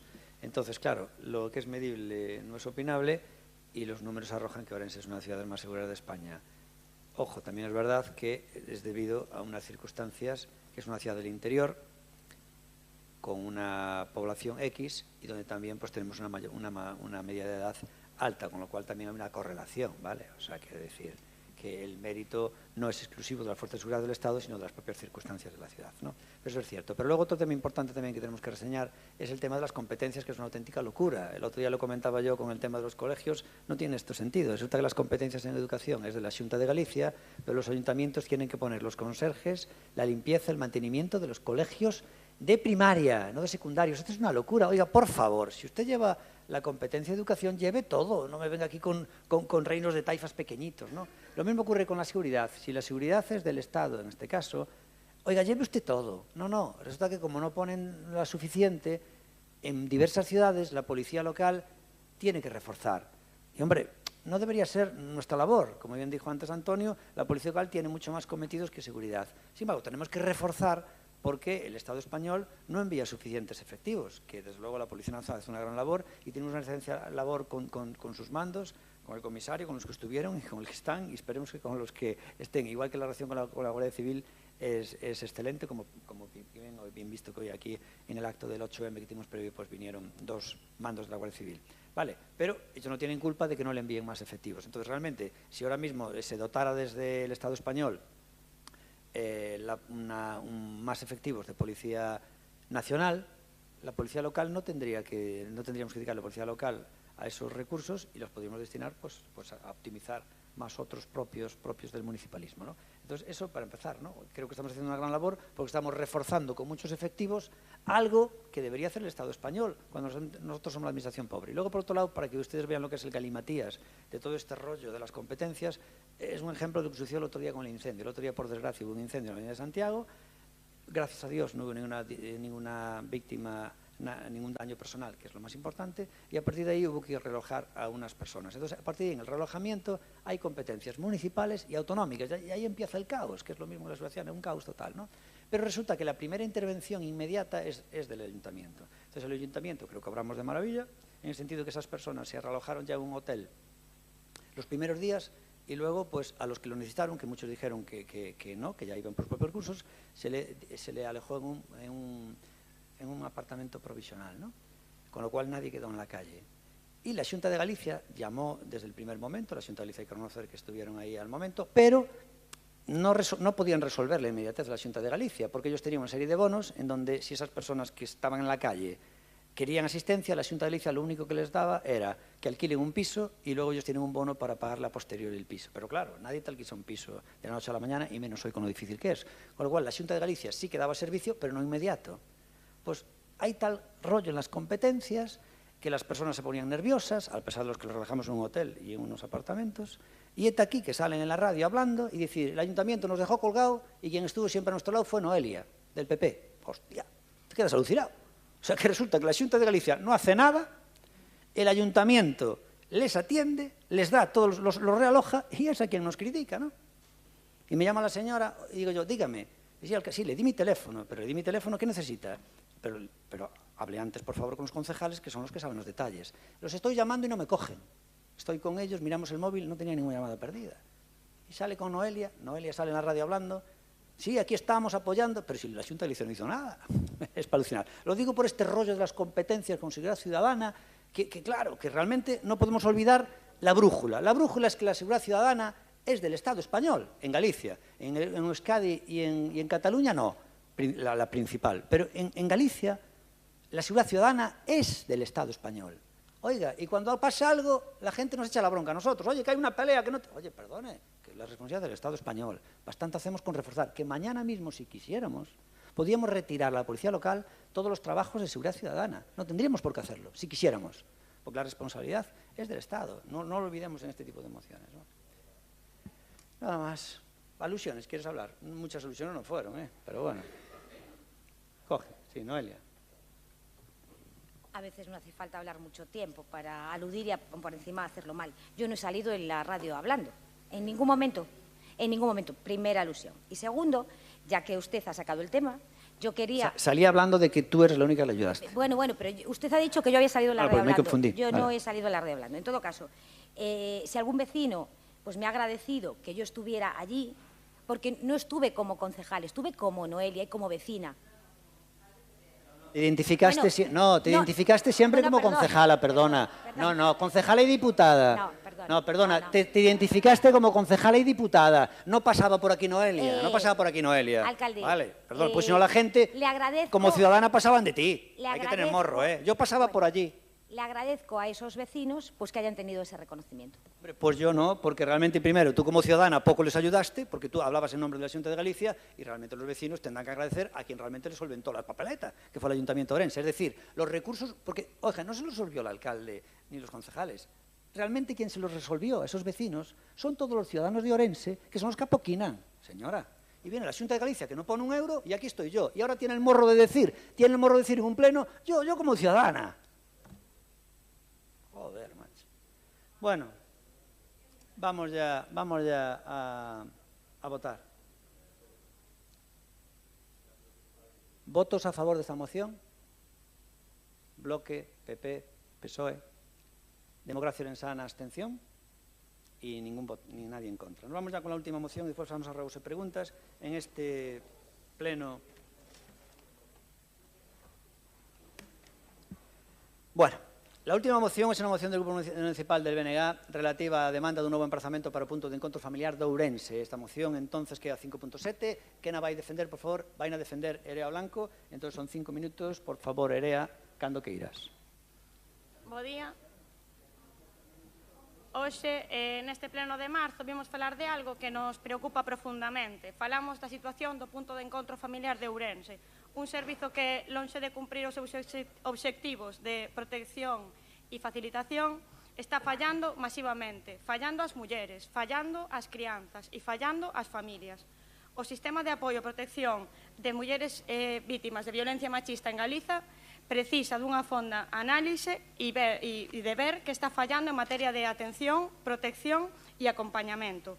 Os puntos de encontro familiar son un recurso imprescindible para a nosa sociedade. Segundo o decreto 96/2014, o punto de encontro familiar debe ser un espazo neutral e que facilite o relacionamento entre crianzas e familias en situacións de crise. Esta relación entre familias dáse, en moitos casos, con mulleres vítimas de violencia machista que, por unha lei absolutamente neglixente, son obrigadas a compartir a custodia das súas crianzas cos seus agresores. Como dicía, o punto de encontro familiar ten que garantir a seguridade e o benestar das crianzas. Ademais, ten que ser un espazo que prevea situacións de violencia, porque se dan, e que informe e derive a servizos especializados, tal e como se recolle na Lei 11/2007. Porén, a realidade do punto de encontro familiar de Ourense está moi lonxe de rexirse por estas leis. Desde o seu traslado no ano 2013 á Casa da Xuventude, en Celso Emilio Ferreiro, este servizo arrastra problemas estruturais que afectan gravemente ás mulleres e ás crianzas que acoden a este espazo. É evidente que o emprazamento non é idóneo e as instalacións non son adecuadas para garantir a privacidade e a seguridade.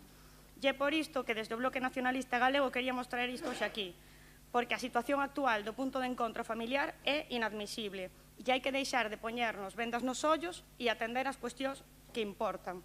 No actual punto de encontro danse situacións de revitimización de mulleres e crianzas. As mulleres supervivintes de violencia machista son tratadas como divorcios conflictivos no punto de encontro familiar, ignorando a violencia machista, ignorando a obriga de ter a perspectiva de xénero na atención que lles compre.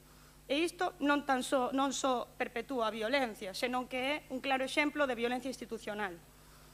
Tamén o actual emprazamento implica unha ausencia de privacidade e confidencialidade, como comentaba. A Casa da Xuventude é un espazo excesivamente exposto, que non protexe a intimidade das persoas que acuden aí. E, ademais, isto é especialmente grave cando falamos de casos de violencia machista, onde a privacidade é clave. E disto xa advertiu a Valedora do Pobo Galego no seu informe anual, recoñecendo que se podían mellorar as infraestructuras do punto de encontro familiar de Ourense para garantir que funcionase correctamente. E tamén poderíamos falar de que sentido ten colocar un punto de encontro familiar na Casa da Xuventude, non? Porque se pode dar un caso que é moi curioso, que ademais de que expós as crianzas e que pode haber unha crianza que ten que acudir ao punto de encontro para ser recollida por unha proxenitora, mentres que se atopa cos seus compañeritos de clase que están indo a unha actividade da propia Casa da Xuventude, o cual é unha absoluta locura. E xa non vou entrar en que o propio servizo do punto de encontro familiar se nega sistemáticamente a coordenarse con outros servizos sociais, sanitarios e demais que tratan coas familias. E tamén non vou entrar en que as persoas do punto de encontro familiar non se lles exixe formación específica en tratamento de vítimas de violencia machista. Isto sumado a que é un servizo externalizado, primeiro que levaba Eulen e que desde fai pouco leva a Fundación Diagrama. Entón, entendemos que compre atender as demandas urxentes desta cidade, tamén desde o Concello, e instar a Xunta de Galiza a que busque un novo emprazamento, porque o actual é moi deficiente e nos parece moi pouco garantista. Ubicado no centro da cidade, sen espazos de aparcamento, cun espazo reducido e compartido con outros. E, ademais, é que o feminismo da cidade leva anos pedindo unha nova ubicación para o punto de encontro familiar, alertando das situacións de violencia institucional que se producen. De feito, a propia Marcha Mundial das Mulleres iniciou unha campaña no ano 2019, fai 6 anos, para demandar un novo emprazamento do punto de encontro e sinalar a Consellería as situacións de violencia que se estaban dando no propio. E 6 anos despois, o punto de encontro segue no mesmo sitio e a Consellería segue sen dar resposta ni solución a unha cousa que eu creo que debería ser evidente caer de caixón para todo o mundo, non? Igual que non queremos que o CIME este nunha carnicería, pois o punto de encontro non pode estar na Casa da Xuventude. Entón, non podemos seguir ignorando que nesta cidade se dan situacións de violencia no punto de encontro. Sigue un pouquiño e rematas. Que polo momento e a esperas de que abra o de Verín é o único da provincia e que o punto de encontro entendemos que ten que ser un espazo seguro, profesional e eficaz e non un lugar onde se perpetúen a violencia e as agresións. Obrigada. Gracias, Erea, por a exposición. Por parte do Partido Socialista, María, cuando queiras. Gracias, Aníbal. O enfoque da moción dende o punto de vista dun partido como é o Bloque Nacionalista Galego era confuso ao noso xuízo. A explicación da concelleira do Bloque Nacionalista Galego deixou un pouco máis claro, pero eu quería facer fincapé nunha cousa. Os puntos de encontro familiar que surxiron alá polos anos 90 servían para situacións de ruptura conflictivas. Agora se amplían, ademais de que sexan un punto de entrega e recollida de menores dos e das menores, tamén para as visitas tuteladas e as visitas supervisadas. Ben, os puntos de encontro familiar, dende logo, teñen numerosísimas carencias, sobre todo se temos en conta que é un servicio que está externalizado, é dicir, está privatizado pola Xunta de Galicia e, polo tanto, os profesionais que traballan no punto de encontro, por moito que dependa, porque moitas cousas das que pasan neste país, nesta comunidade autónoma, nesta cidade, dependen da boa vontade e da vontade individual das persoas e dos profesionais, lóxicamente, un servicio externo á Xunta de Galicia non se pode coordinar co noso servizo sanitario ou cos nosos servicios sociais porque non son persoas que estén dentro do sistema. Pasa un pouco para que nos entendamos como coordinador xeral do Concello de Ourense. Este é un tema. Os puntos de encontro familiar facilitan e dan unha resposta a un conflito judicial, tal e como dixo a compañeira, son un punto de encontro neutral onde se dá unha mediación e unha intervención entre a familia para que normalicen esas relacións unha vez que chegue o proceso de separación.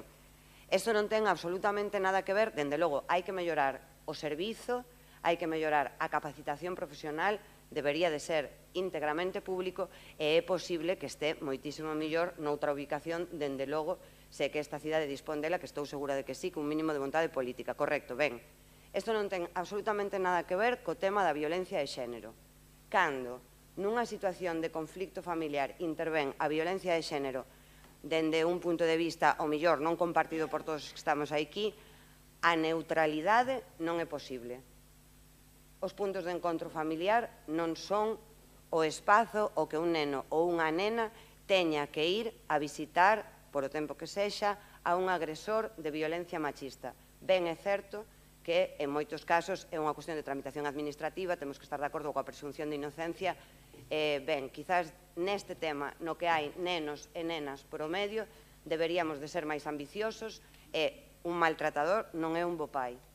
E mentres non se decida se o é ou non o é, os nenos e as nenas teñen que estar completamente á marxe, porque a revictimización das mulleres e o uso destos espazos para o síndrome de alienación parental que os profesionais que traballan ali non existe policía, non hai xente de seguridade que apoie aos profesionais, non hai un sistema de grabación, e estes espacios empréganse na maior parte dos casos nos que está inmiscuída a violencia de xénero, que o 40% das persoas que acoden a un punto de encontro familiar ten unha medida de protección a muller e os nenos.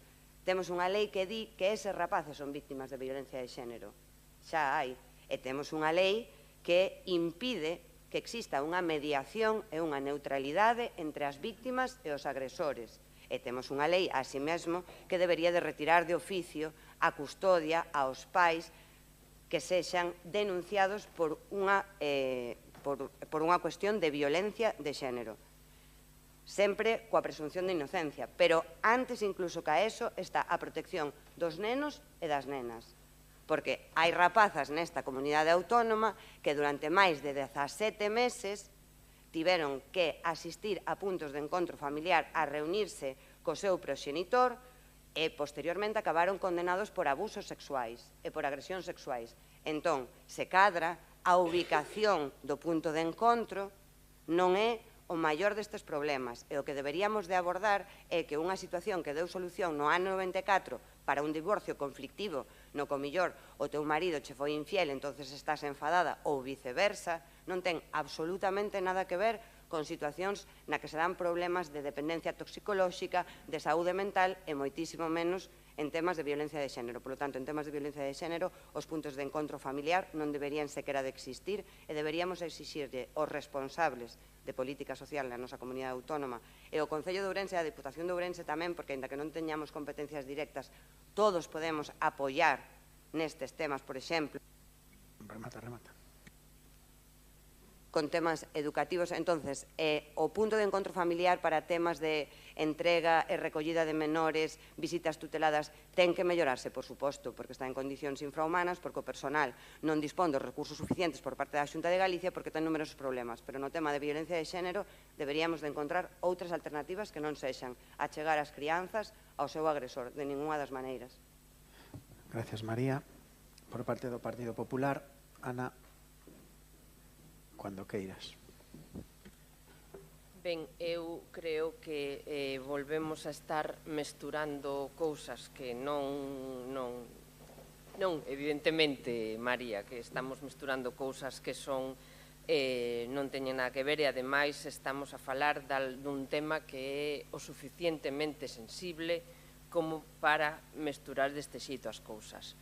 Como vostedes se explicaron, os puntos de encontro familiar son un servizo que facilita e preserva a relación entre os menores e as súas familias, pois cando nunha situación de separación, divorcio ou noutros supostos de interrupción da convivencia familiar, o exercicio do dereito de visitas vese interrompido ou o seu cumprimento resulta difícil ou conflitivo. Polo tanto, somos moi conscientes de que os puntos de encontro familiar son un servizo fundamental, xa que o seu obxectivo principal é a normalización desta situación conflictiva que afecta a nenos, a nenas e adolescentes na relación coas súas familias, e ademais son un recurso totalmente gratuito para as familias usuarias. Actualmente, a rede de puntos de encontro familiar de Galicia está composta por 8 centros, todos eles de titularidade da Xunta de Galicia, 7 nas grandes cidades e un na comarca do Barbanza, pero que, ademais, dende a Xunta estáse a traballar na posta en marcha de 3 novos puntos de encontro familiar, e precisamente un deles é en Verín, onde hai unha demanda suficiente a nivel comarcal e que suporá efectivamente unha reducción nos tempos de desplazamento das familias respecto da situación actual.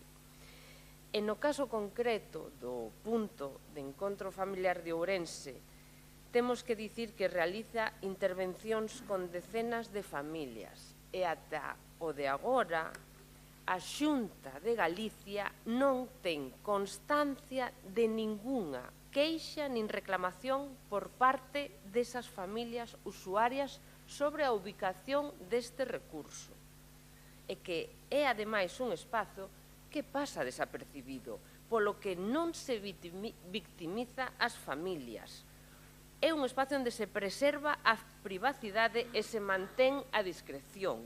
Non é cuestión de poñelo agora no taboleiro público como fan vostedes.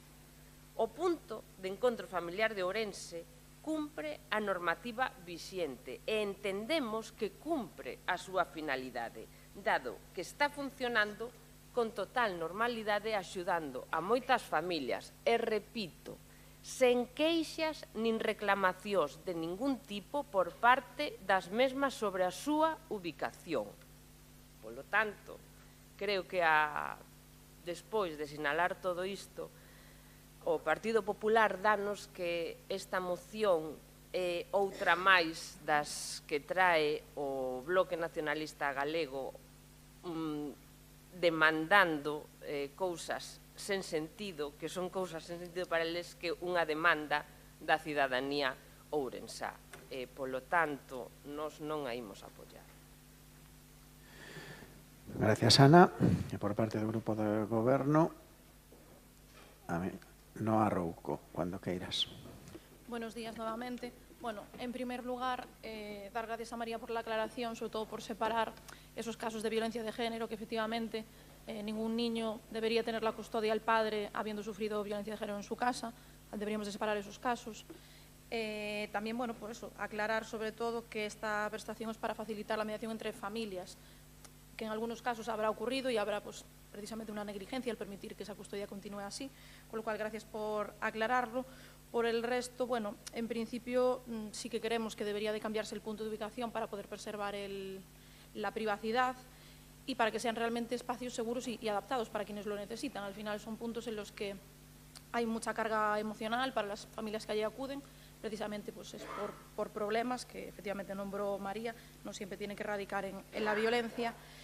Y además, lo que también, no sé si lo dijo Erea, que realmente sabemos que no cuentan con el personal suficiente cualificado para llevar a cabo todo lo que allí sucede, tampoco hay las jornadas que se demandan, es decir, no hay tanta oferta como demanda para poder acudir al punto de encuentro, y sobre todo pongo hincapié en el tema del personal, porque sin ellos no se puede garantizar que eso sea un lugar seguro, que pase lo que pase allí, va a ser un lugar pues, cómodo para las familias, y repito, tiene muchísima carga emocional como para que se tome a la ligera, como si fuese únicamente un lugar de visita, no es solo eso, para esas familias es mucho más. Por lo tanto, aparte de poner el foco en lo de cambiar la ubicación, sobre todo de la disponibilidad, que haya personal formado, pues tanto en mediación como en violencia de género, etcétera, que como dijo Area, no lo están. Y bueno, decir que precisamente como está en el decreto de cartera de servicios sociales, el tema de infancia y adolescencia apoyan el encuentro familiar. Al tratarse de un servicio público, realmente la Xunta debería dar un servicio público de calidad. Entonces, bueno, por nuestra parte nos encantaría hacerle llegar la petición a la Xunta, igual que muchas otras que le tenemos, pero todo eso solo puede ser si se dignan a recibirnos y atender a nuestras peticiones. Muchas gracias, Noa. Un minuto menos y Erea, cuando queiras. Sobre o que explicaba María, que foi o que dixen eu de que a lei era neglixente, porque sí que permitía, non é a lei que sí que é certo que foi modificada, pero a día de hoxe, aínda que sobre o papel non tería que pasar, porque a lei non o permite, pero que pasan dúas cousas, que por unha banda ou non se detectou ou non se denunciou, ou pola outra que os xuíces impoñen a custodia por riba do Pacto do Estado e da lei. Entón, bueno, alégrome que estemos máis ou menos todas de acordo. Eu sei que non son todos os casos que de violencia machistas que as que van ao punto de encontro, pero un 40% é unha animalada en porcentaxe. Case a metade das crianzas que están acudindo a ese punto de encontro, que, insisto, é o primeiro, o sea, o único que hai na provincia, aínda que o PP leve prometendo desde 2019 o de Verín, xa 5 ou 6 veces van, esas crianzas teñen que facer un montón de kilómetros, e que para min ten que ser unha situación terrorífica de verdade ter que acudir a ese punto de encontro. E sobre a ubicación, sorprendeme un pouco a posición do PSOE, porque foi unha reclamación tamén histórica do Partido Socialista, mover o punto de encontro en Ourense, que ademais é que eu creo que ten todo sentido, que debería ter facilidades, pois o que dixen, para aparcar, máis intimidade, eu non creo que sexa nada íntima esa rúa.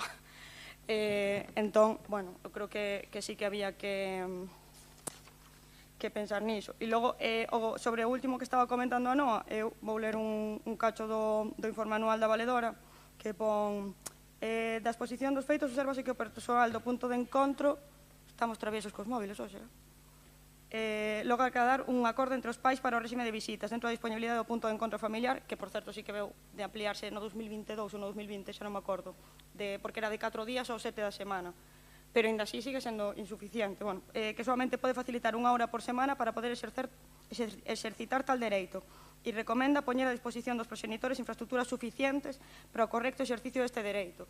É evidente que as infraestructuras non son suficientes, e a ver, que ningún universo colle na cabeza compartir un punto de encontro, que é un espazo hostil, no que se pode producir violencia, no que non están preparados para que se produza e aínda así se produce, cunha casa da xuventude, que, quero dicir, non é o BNG pedindo tolemias, é o BNG traendo un problema que Ana pensa que non é da poboación ourensá, pero que efectivamente é, tanto en canto, o feminismo galego e o de Ourense, a Marcha Mundial das Mulleres, fixo unha campaña en 2019 porque se estaban dando situacións de violencia institucional no propio punto de encontro. Entón, iso.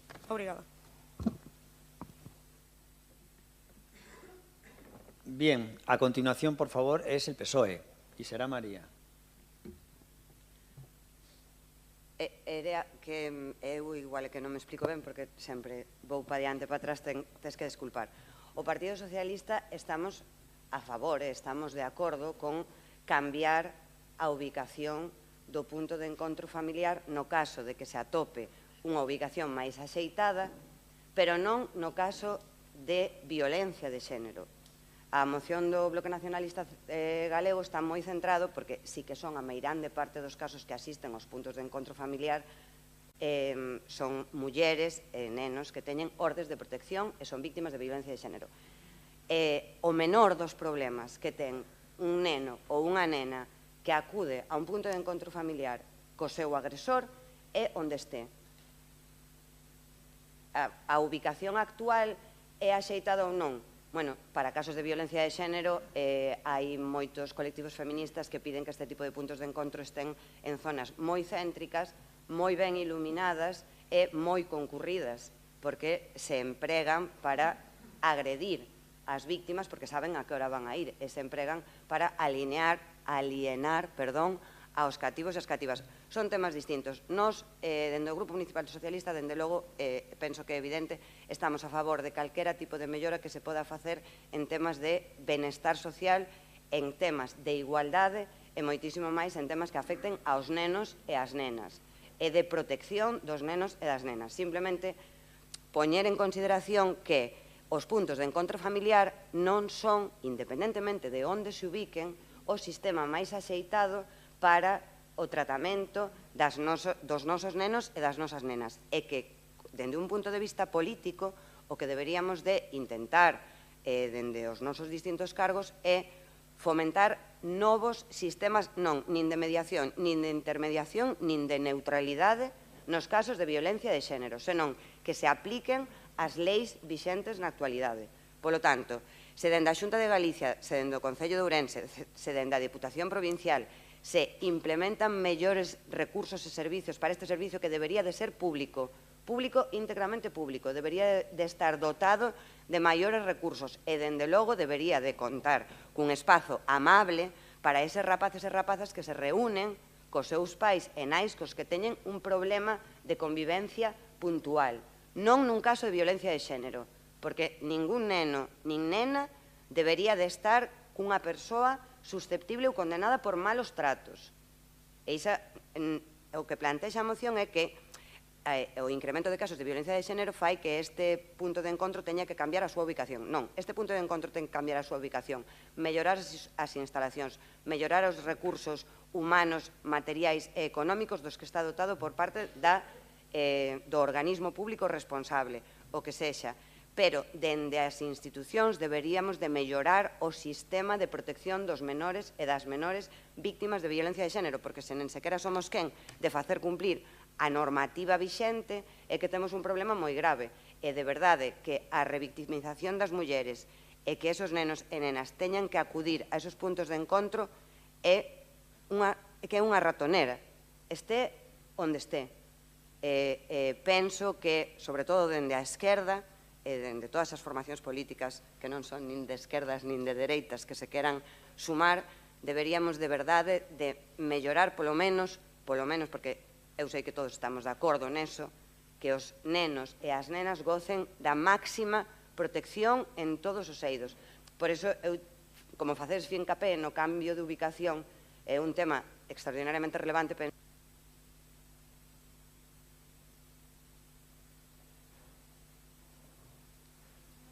Muy bien. Y finalmente Noa Rouco, de Democracia Orensana y Grupo de Gobierno. Nada más que añadir.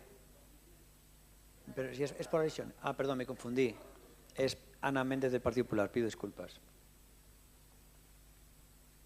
Nada, eu moi breve. Evidentemente, o que di vostede, concelleira, todas as cousas son susceptibles de mellora.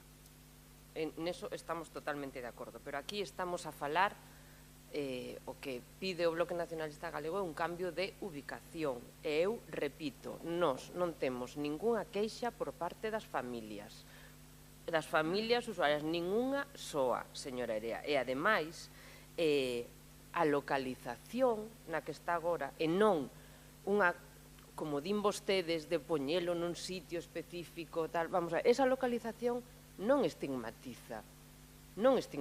Outra cousa é o que pensen vostedes. E logo despois, simplemente un apunte, xa que se non entendín mal, creo que vostede me nomeou falando de feminismo ou algo así dixo, eu xa lle digo que son feminista como a que máis o millor máis que vostede. Vale, gracias. Nada más que decir por parte del Grupo de Gobierno. Así que votamos. ¿Votos a favor? Es BNG, votos a favor. ¿Votos en contra? Ninguno. ¿Y abstención? ¿Votos en contra? Partido Popular, votos en contra. ¿Y abstención? Democracia Orensana y Partido Socialista. Bien. En el punto número 6 tenemos mociones de urgencia, que no hay ninguna, con lo cual pasamos ya al punto número 7, que sería parte de información e impulso general. Aquí estamos en el tema de ruegos y preguntas, con lo cual cada grupo puede efectuar o bien 6 ruegos o bien 6 preguntas o mezclados. Entonces, un segundinho, por favor. Vamos a intentar contestar a todas y en caso que no se puedan contestar al momento, pues nada, se contestará por escrito. Entonces empezamos con el BNG, por favor, y empezamos con la 1. Un segundo. Luis Seara. Sí. Voulle pedir ao alcalde que faga un exercicio de retroacción. Que ruego o pregunta? É unha pregunta, Pregunta, vale. Es una pregunta que empieza rogando, reconoce que despista. Bueno, a Dios rogando e con el mazo dando. Imagínese que vostede, por un momentiño só, que vostede é o portavoz da oposición e que ten coñecemento de que nun espazo público está sendo xestionado por unha empresa a cal non ten contrato co Concello. Como actuaría vostede unha vez coñecido ese feito? Bueno, usted se está refiriendo, ya queda contestada una pregunta, entiendo que a la cafetería de La Pajarera. Bueno, recuerdo que esta cafetería estaba alquilada por 100 pesetas al año y nosotros le hemos alquilado eran 5 por 12, en torno a 60.000 euros, es decir, 10 millones de pesetas al año. Lo hemos pasado a alquilar a 1 peseta al año a 10 millones de pesetas. Y en los últimos meses ha habido impagos. En esos impagos creo que ya ha habido un embargos de Hacienda para que esta gente pague, con lo cual creo que no sé cuántos meses hay de deuda ahora, pero de todos los años que he estado alquilado, creo que lo que queda de deuda son unos meses. Vale, y ahora con esos meses que quedan de deuda, estamos ya procediendo con el tema administrativo para licitar otra vez y licitar y que pare esa irregularidad. Esa es la pregunta. La segunda? La segunda, como lle pode cobrar vostede a unha empresa coa que non hai ningún tipo de relación contractual? No, nosotros no cobramos una empresa. El que tiene la deuda embargada es... No, ahí hay una empresa gestionando... No, el que tiene la deuda embargada es el original y es el que le embarga Hacienda y es el que al parecer ya llegó a un acuerdo con Hacienda y con nosotros para pagar y creo que lo prorrotearon en distintos meses para pagar. Después, que la otra empresa se ha hecho pagos a cuenta, esos pagos a cuentas van a cuenta del original, del que deuda. No tiene nada que ver una cosa con la otra. Nosotros no le vamos a cobrar. Hai unha empresa que non ten contrato co Concello. Bueno, por eso, pero es que nosotros a quien reclamamos es al otro, al que le cedió a la empresa. O outro non existe, xa. El otro sí que existe porque hace poco se me acuerdo en Hacienda. No. A ver, señor, esto no es un diálogo, estos son ruegos y preguntas. Entonces, usted pregunta y yo le respondo, y nada más. Entonces, esto no es un diálogo, señor. Yo ya le he respondido. Si usted me contradice, pues ya lo dirán la siguiente vez, señor. ¿Para qué me pregunta si no me hace caso? Esto no es un debate. Usted me ha preguntado, pero me parece perfecto. Si no le gustan mis respuestas, no tiene derecho a la palabra. En el siguiente pleno dirá, mire, que usted mintió en este pleno. Pero, señor, esto no es un debate, esto no es una tertulia. Por favor, ruegos y preguntas. Tercera. Ay, por favor, tercera. Tengo que decir que miente porque ya Bueno, yo digo que no, esto no es una tertulia. Y yo digo que no, señor. A Xunta de Goberno a ver, estos son ruegos y preguntas. Ben, vimos tamén de coñecer que o Consello da Xunta acaba de aprobar recentemente a declaración de área Rexurbe. Quería preguntarlle cales foron os criterios para a elaboración da proposta, tendo en conta que unha boa parte da zona histórica que estaba delimitada no PEPOU queda fora dese ámbito de declaración. Bueno, pues intentaremos responder al momento. Fran Lorenzo, por favor. La limitación fue consensuada con técnicos de la Xunta de Galicia. Nada más. Cuarta.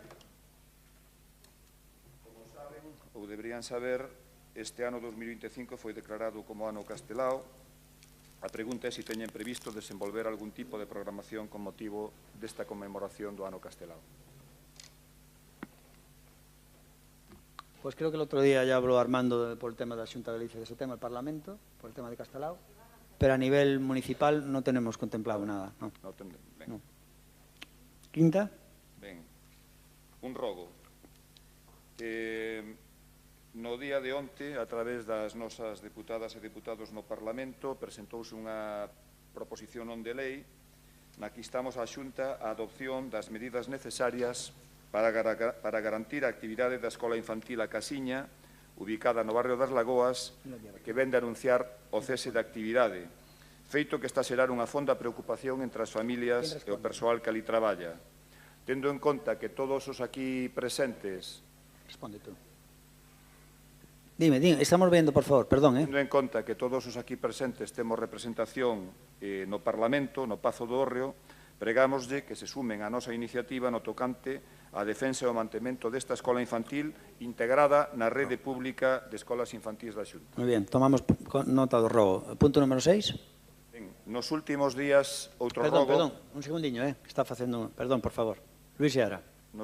Outro rogo e último. Vale. Nos últimos días asistimos con asombro a unha nova actuación da Xunta de Galiza desta volta para embelecer a contorna do Centro de Saúde da Ponte.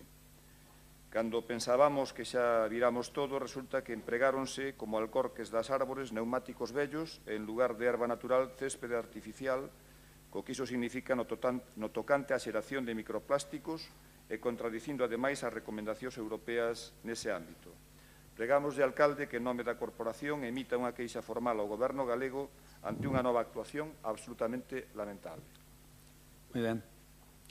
Gracias, señor Luis Ardo Benegá. Partido Socialista, por favor, que Natalia Benítez, cando queira. A ver, a primeira, na última xunta de área de urbanismo, dicíase por parte do concelleiro que ia a comezar de cero co chamado PEPOU, que todo feito non valía para nada, máis ou menos nestas palabras.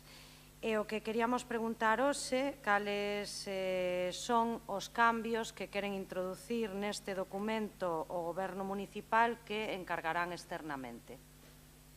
Fran Lorenzo, por favor. Pues como dije en Junta de Áreas, se informará debidamente en cuando se convoque la comisión, que será, yo preveo que o finales de este mes o principios del que viene. Muy bien. Segunda, por favor. Por unha parte tamén un rogo, como saben, iniciáronse as obras tan demandadas da Rúa Alejandro Pedrosa e rúas colindantes, e os veciños o que demandan son, sobre todo, varias cousas que eu creo que son sinxelas por parte do Goberno municipal e que lle rogamos as atenda, que trasladarlle información permanente sobre os futuros cortes que se produzan na circulación, que tamén se lle informe debidamente a eles e ao resto da cidadanía de Ourense das novas rutas de autobús que terán que cambiar con motivo da duración das obras, que poden durar preto de un ano e creo que debería avisarse con antelación, e tamén que se fagan as modificacións pertinentes no proxecto inicial, que en algún caso, por poñer un exemplo, no tema das sardineiras, se ubican nas infografías que están á vista na rúa, diante de saídas de garaxes e aparcamentos. Por lo tanto, rogámoslle que se coordinen ca veciñanza, que as obras discurran con normalidade e a máxima información por parte do Goberno municipal. Creo que ya se está haciendo todo eso. El punto número 3, por favor. María, un segundinho. Sí, por se nos poden explicar ou aclarar ou por escrito ou agora no tema de todos os servicios públicos que están concesionados mediante xestión indirecta, a marxe de que estén en precario ou non, os que se están licitando actualmente, cámbiase o sistema de xestión indirecta mediante o réxime de concesión a un contrato de servizos directamente.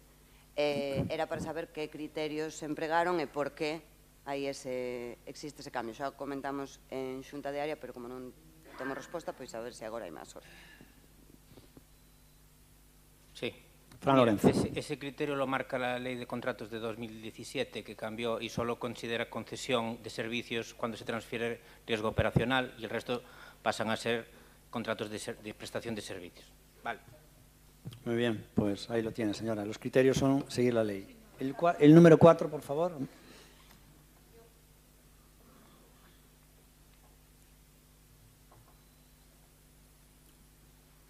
Dúas preguntas breves. A primeira é para cando a modificación bases axudas das entidades sociais 2025?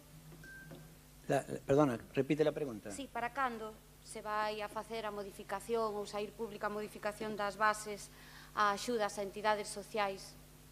Bueno, nuestra idea es, estamos con el criterio, nuestra idea es, como sabe, hemos ampliado la ayudas sociales en relación a los anteriores presupuestos cuando gobernaba el PSOE y el PP, y nuestra idea es hacer que sean muchas de ellas nominativas. Es muchísimo más y es lo que estamos. Ahora estamos con los presupuestos, esperemos presentar los próximos meses y va todo en esa línea. Vale, el 5, por favor. Sí. A canto ascenderon os gastos do entroido? Si xa podemos Pues todavía no lo saber. sabemos. No sabemos a cuánto ascendieron los gastos del entroido, todavía no lo sabemos. Pero qué duda cabe que hemos aumentado mucho los recursos puestos en juego en relación a otros carnavales que se hacían con otros grupos de gobierno. Por eso cuando unha vez Arujo me dice o entroido sigue siendo o mesmo que antaño, non é o mismo porque o diseño é distinto, realmente conseguimos revitalizalo e ademais gastamos moito máis, co cual non se pode dificilmente comparar cos anteriores, non se pode. Estamos poñendo máis recursos. O número, xa non sei se 5 ou 6. Barquero, 6. Bos días a todos. Señor alcalde, durante moitos anos vostede fixo fincapé en que mercar o complexo deportivo do Bamio era un grandísimo negocio e unha magnífica oportunidade para o Concello. Pois ben, visto que esa instalación está no centro da investigación da trama de hidrocarburos, gustaríanos saber se vostede ou algún membro do grupo de goberno mantivo reunións cos propietarios do complexo e, de ser o caso, con quen e cando. Bien, pues respondemos por escrito, pero si está interesado en ese tema, lo volveremos a traer aquí para que vote a favor. Esperemos, que vote a favor. ¿El qué? A ver, nosotros seguimos estando interesados en comprar la instalación del Bamio porque creemos que es muy interesante para Ourense. Entonces, lo que sí le pido, esa pregunta se la comentaremos por escrito, pero deduzco que, si está interesado, que nos votará a favor cuando lo traigamos aquí para comprar. Esperemos, Vale. Vostede sigue sin entender nada. Eu estou preguntando polo tema judicial. Le estoy diciendo, les pondremos por escrito. A nosa opinión sobre o Bamio xa o sabe dende fai moito tempo. O sea que importa un carallo o tema de fondo que hai comprar o Bamio. O único que quere é polémica. Non se confunda, señor alcalde. O Bamio importa un carallo. Non manipule, non. A nos interesa no todo o que acontece na cidade. Venga, moi bien. Oiga, de todas formas, non intente salpicarnos a nosotros con temas de su gobierno socialista corrupto con Aldama, con Coldo e estas historias. Oiga, que venga aquí un tío, porque resulta que esas personas resulta que estas personas que acaba de decir que están involucradas en el Bamio es gente fin al Partido Socialista y tiene los cojones de venir a preguntarme aquí si tenemos relación. Ya se la digo, es usted el que tiene relación, el Partido Socialista. Bueno, ¿es usted? Bueno, ya conoce la expresión gallega, ¿no? Conoce la expresión gallega, vai falar de merdo que máis cagado está. Expediente judicial. Ah, estoy yo, no, estoy yo. Hostia. Ah, sí, está mi nombre allí. Jaco me quería comprar. Democracia Orensana quería comprar y es el culpable. Bueno. ¿Qué es lo que más le gusta? Espera, que tenía el micro apagado. ¿Podía repetir? No me repito. Bueno, vale. Está grabado. No, que tenía el micro apagado. Eso me recuerda al chiste de Barquero, el chiste que decía, mamá, en el colegio me llaman chulo. ¿Qué dices? Que no repita, hombre, que no repita. Bueno, el PP tiene 6. Ana Méndez, por favor.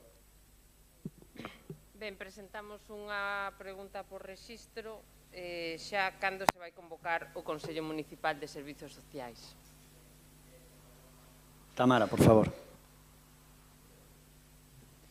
Vale, como xa sabedes, xa expliquei no anterior pleno, antes de convocalo teño que constituílo. Entón, primeiro estamos ca modificación das bases, que pasaremos ás asociacións. Unha vez que teñamos a aprobación das mesmas, procederemos ao nomeamento dos diferentes membros.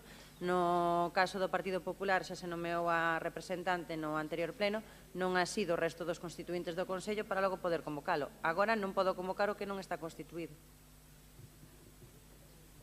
Muy bien. La 2, por favor. Fai un mes publicouse no Diario Oficial de Galicia a resolución da nova convocatoria do Plan Camiña Rural da Consellería do Medio Rural para o período 2025-2026. Este programa ten como obxectivo financiar as actuacións de mellora ou mantemento dos camiños municipais que dan acceso en calquera punto do seu trazado, alo menos a 2 parcelas agrícolas. O Concello podería beneficiarse de cartos deste plan para arranxar estradas e queríamos saber se solicitaron vostedes estas axudas. Non nos fueron solicitadas porque, bueno, las cantidades son muy pequeñas y el ayuntamiento es más la carga administrativa que lo que supone. Mira, el Barquero, luego tengo que responder una cosa. La 3, pero espera, Barquero, es que te respondo ahora, es que a ver, dices por escrito, nosotros, la persona que compró el Bamio vino por el Ayuntamiento de Orense unas 15 veces, si te refieres a eso. O sea, vino por aquí unas 15 veces y a veces lo atendíamos, a veces no, porque era un poco pesado. Entonces, nosotros hemos intentado comprar el Bamio con distintos propietarios. Entonces, no sé si queda así respondido la pregunta. Vale. O sea, ya no te contamos por escrito, te respondo ahora. O sea, los propietarios del Bamio hemos hablado con ellos. Hombre, yo no conozco a todos los propietarios del Bamio, pero con al menos 2 hemos hablado en multitud de ocasiones para ver cómo podíamos hacer. Espera, no, que ahora ya no hay pregunta. Y luego te estoy respondiendo, ya por no escrito te respondo aquí. Y lo último que hemos sabido, hemos hablado con Hacienda para saber cuál es la deuda del IBI, para ver si procede embargar el Bamio y que pase a ser del Ayuntamiento de Orense sin tener que comprarlo. Entonces, creo que la deuda del IBI ahora mismo puede rondar los 300 y pico mil euros. Recuerden, nosotros habíamos dicho que queríamos comprarlo en torno a 600.000 euros. Bueno, pues a lo mejor con esa deuda ya podemos embargarlo y si no hay nadie que aporte esa liquidez, el ayuntamiento podría pasar a ser el propietario sin tener que desembolsar, porque nos debe muchísimos años de IBI. ¿Vale? Concretas. Como veo que usted navega, que es lo habitual... A ver, repítelo otra vez. No, yo le hice una serie de preguntas, están grabadas. No, solo puedo hacer una. No me voy a repetir. Le quedaba una, ¿cómo una serie? Solo puedo hacer una. Bueno, pues una pregunta, está grabada. Repítela. Voy a repetirle la pregunta si está grabada. Si usted no presta atención, lo siento Pero si mucho. quiere que se le responda ahora... Usted, señor alcalde, navega en este tema como en la inmensa mayoría de las cuestiones que se le plantean. Por favor, responda por escrito. Bueno, pues iba a contestar así porque era mejor contestar al momento, pero ya que quiere por escrito, por escrito. La número 3 del PP, y disculpen por esta interrupción. En parte sí.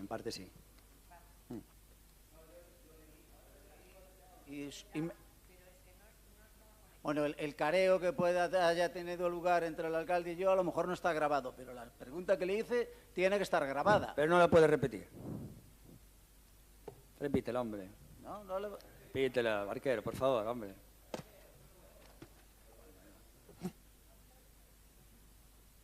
Gustaríanos saber se vostede ou algún membro do grupo de goberno mantivo reunións cos propietarios do complexo e, de ser o caso, con quen e cando. Ah, sí, sí que mantuvimos, sí. Claro que mantuvimos. Muchísimas, lo acabo de decir. Vale.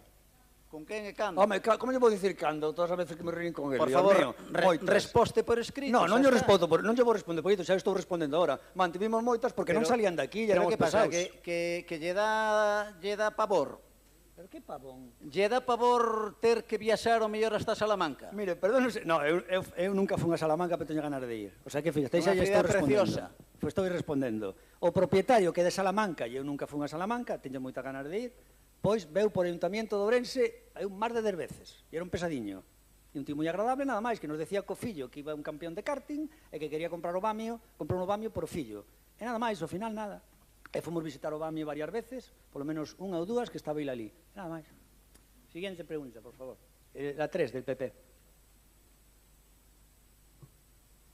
Estábamos por sacar palomitas, señor alcalde. Non é unha pregunta, é un rogo. Este é o paso da Vía Bella, chea de auga e sen limpiar, esvarán os veciños. Estas fotos son diante da farmacia de Opino, está o xardín sen limpar e a beirarrúa chea de verdín tamén esvaran os veciños.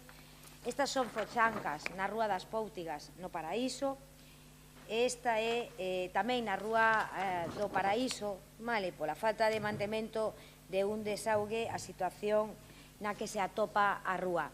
Polo tanto, nos o que... Pero que son 4 ruegos, 4 preguntas. Hizo un pero que fixo aí? A ver, señor alcalde... Que foi o que fixo? Este é a mesma zona, deixeme acabar e remato pronto. Este é a mesma zona, o noso rogo é que lle den solución canto antes a estes problemas, se queren, xa fixo o traballo o Partido Popular, yo entregamos para que o solucionen tan pronto podan. Ao rematar o pleno lle facemos entrega das fotografías. Gracias. O cuarto rogo é que o día 18 de febreiro o Concello de Ourense modificaba a circulación na rúa Río Covas, pasando a ser dun único sentido descendente, entrando dende a Avenida de Santiago hacia Río Mau. Ubícase. No, pero bueno. Entón, es que non sei onde está Río Covas, sei onde está Río Mau, ya ven Santiago. Río Covas é na Avenida de Santiago, a calle que hai para entrar a Río Mau. Pero se hai muchísimas para entrar a Río Mau. Para entrar a Río Mau, alcalde, solo hai unha, porque a outra que hai de Río Mau é de saída. Para entrar a Río Mau se pode entrar despois, pode entrar por el Divino Maestro. En Río Xares. Bueno, que máis? En todo caso, o 18 de febreiro o Concello de Ourense modificaba a circulación da rúa Río Covas, pasando a ser de sentido único descendente, é dicir, dende a Avenida de Santiago a Río Mau. A nós nos parece ben que se pusiera de sentido único, que se deixen aparcamentos, pero estivemos cos veciños e nos piden algo razonable, non o que lle pedimos agora é que o valoren, non? Supoño que haberá un informe técnico, pero por os veciños desa zona, de Río Mau, de Río Camba, de Río Cova, Río Cenza, da Rúa 8 de Maio, a única saída que teñen agora mesmo a Avenida de Santiago é Río Camba. E cando se chega, cando se peche o paso a nivel de Peliquín, se quedan ali pechados con unha única salida. Nos o que lle pedimos é que valoren que en vez de ser o sentido Avenida de Santiago, Río Mau, se faga Río Mau, Avenida de Santiago, por darlle unha salida a moitos veciños que viven aí. Bueno, primero, cando pase lo de Peliquín, cuando lleguemos a ese puente, a ese río, cruzaremos el puente. Por otro lado, la iniciativa no fue una iniciativa política, fue una iniciativa técnica de los técnicos, y bueno, lo miraremos, ¿vale? El 5. ¿Fue idea tuya?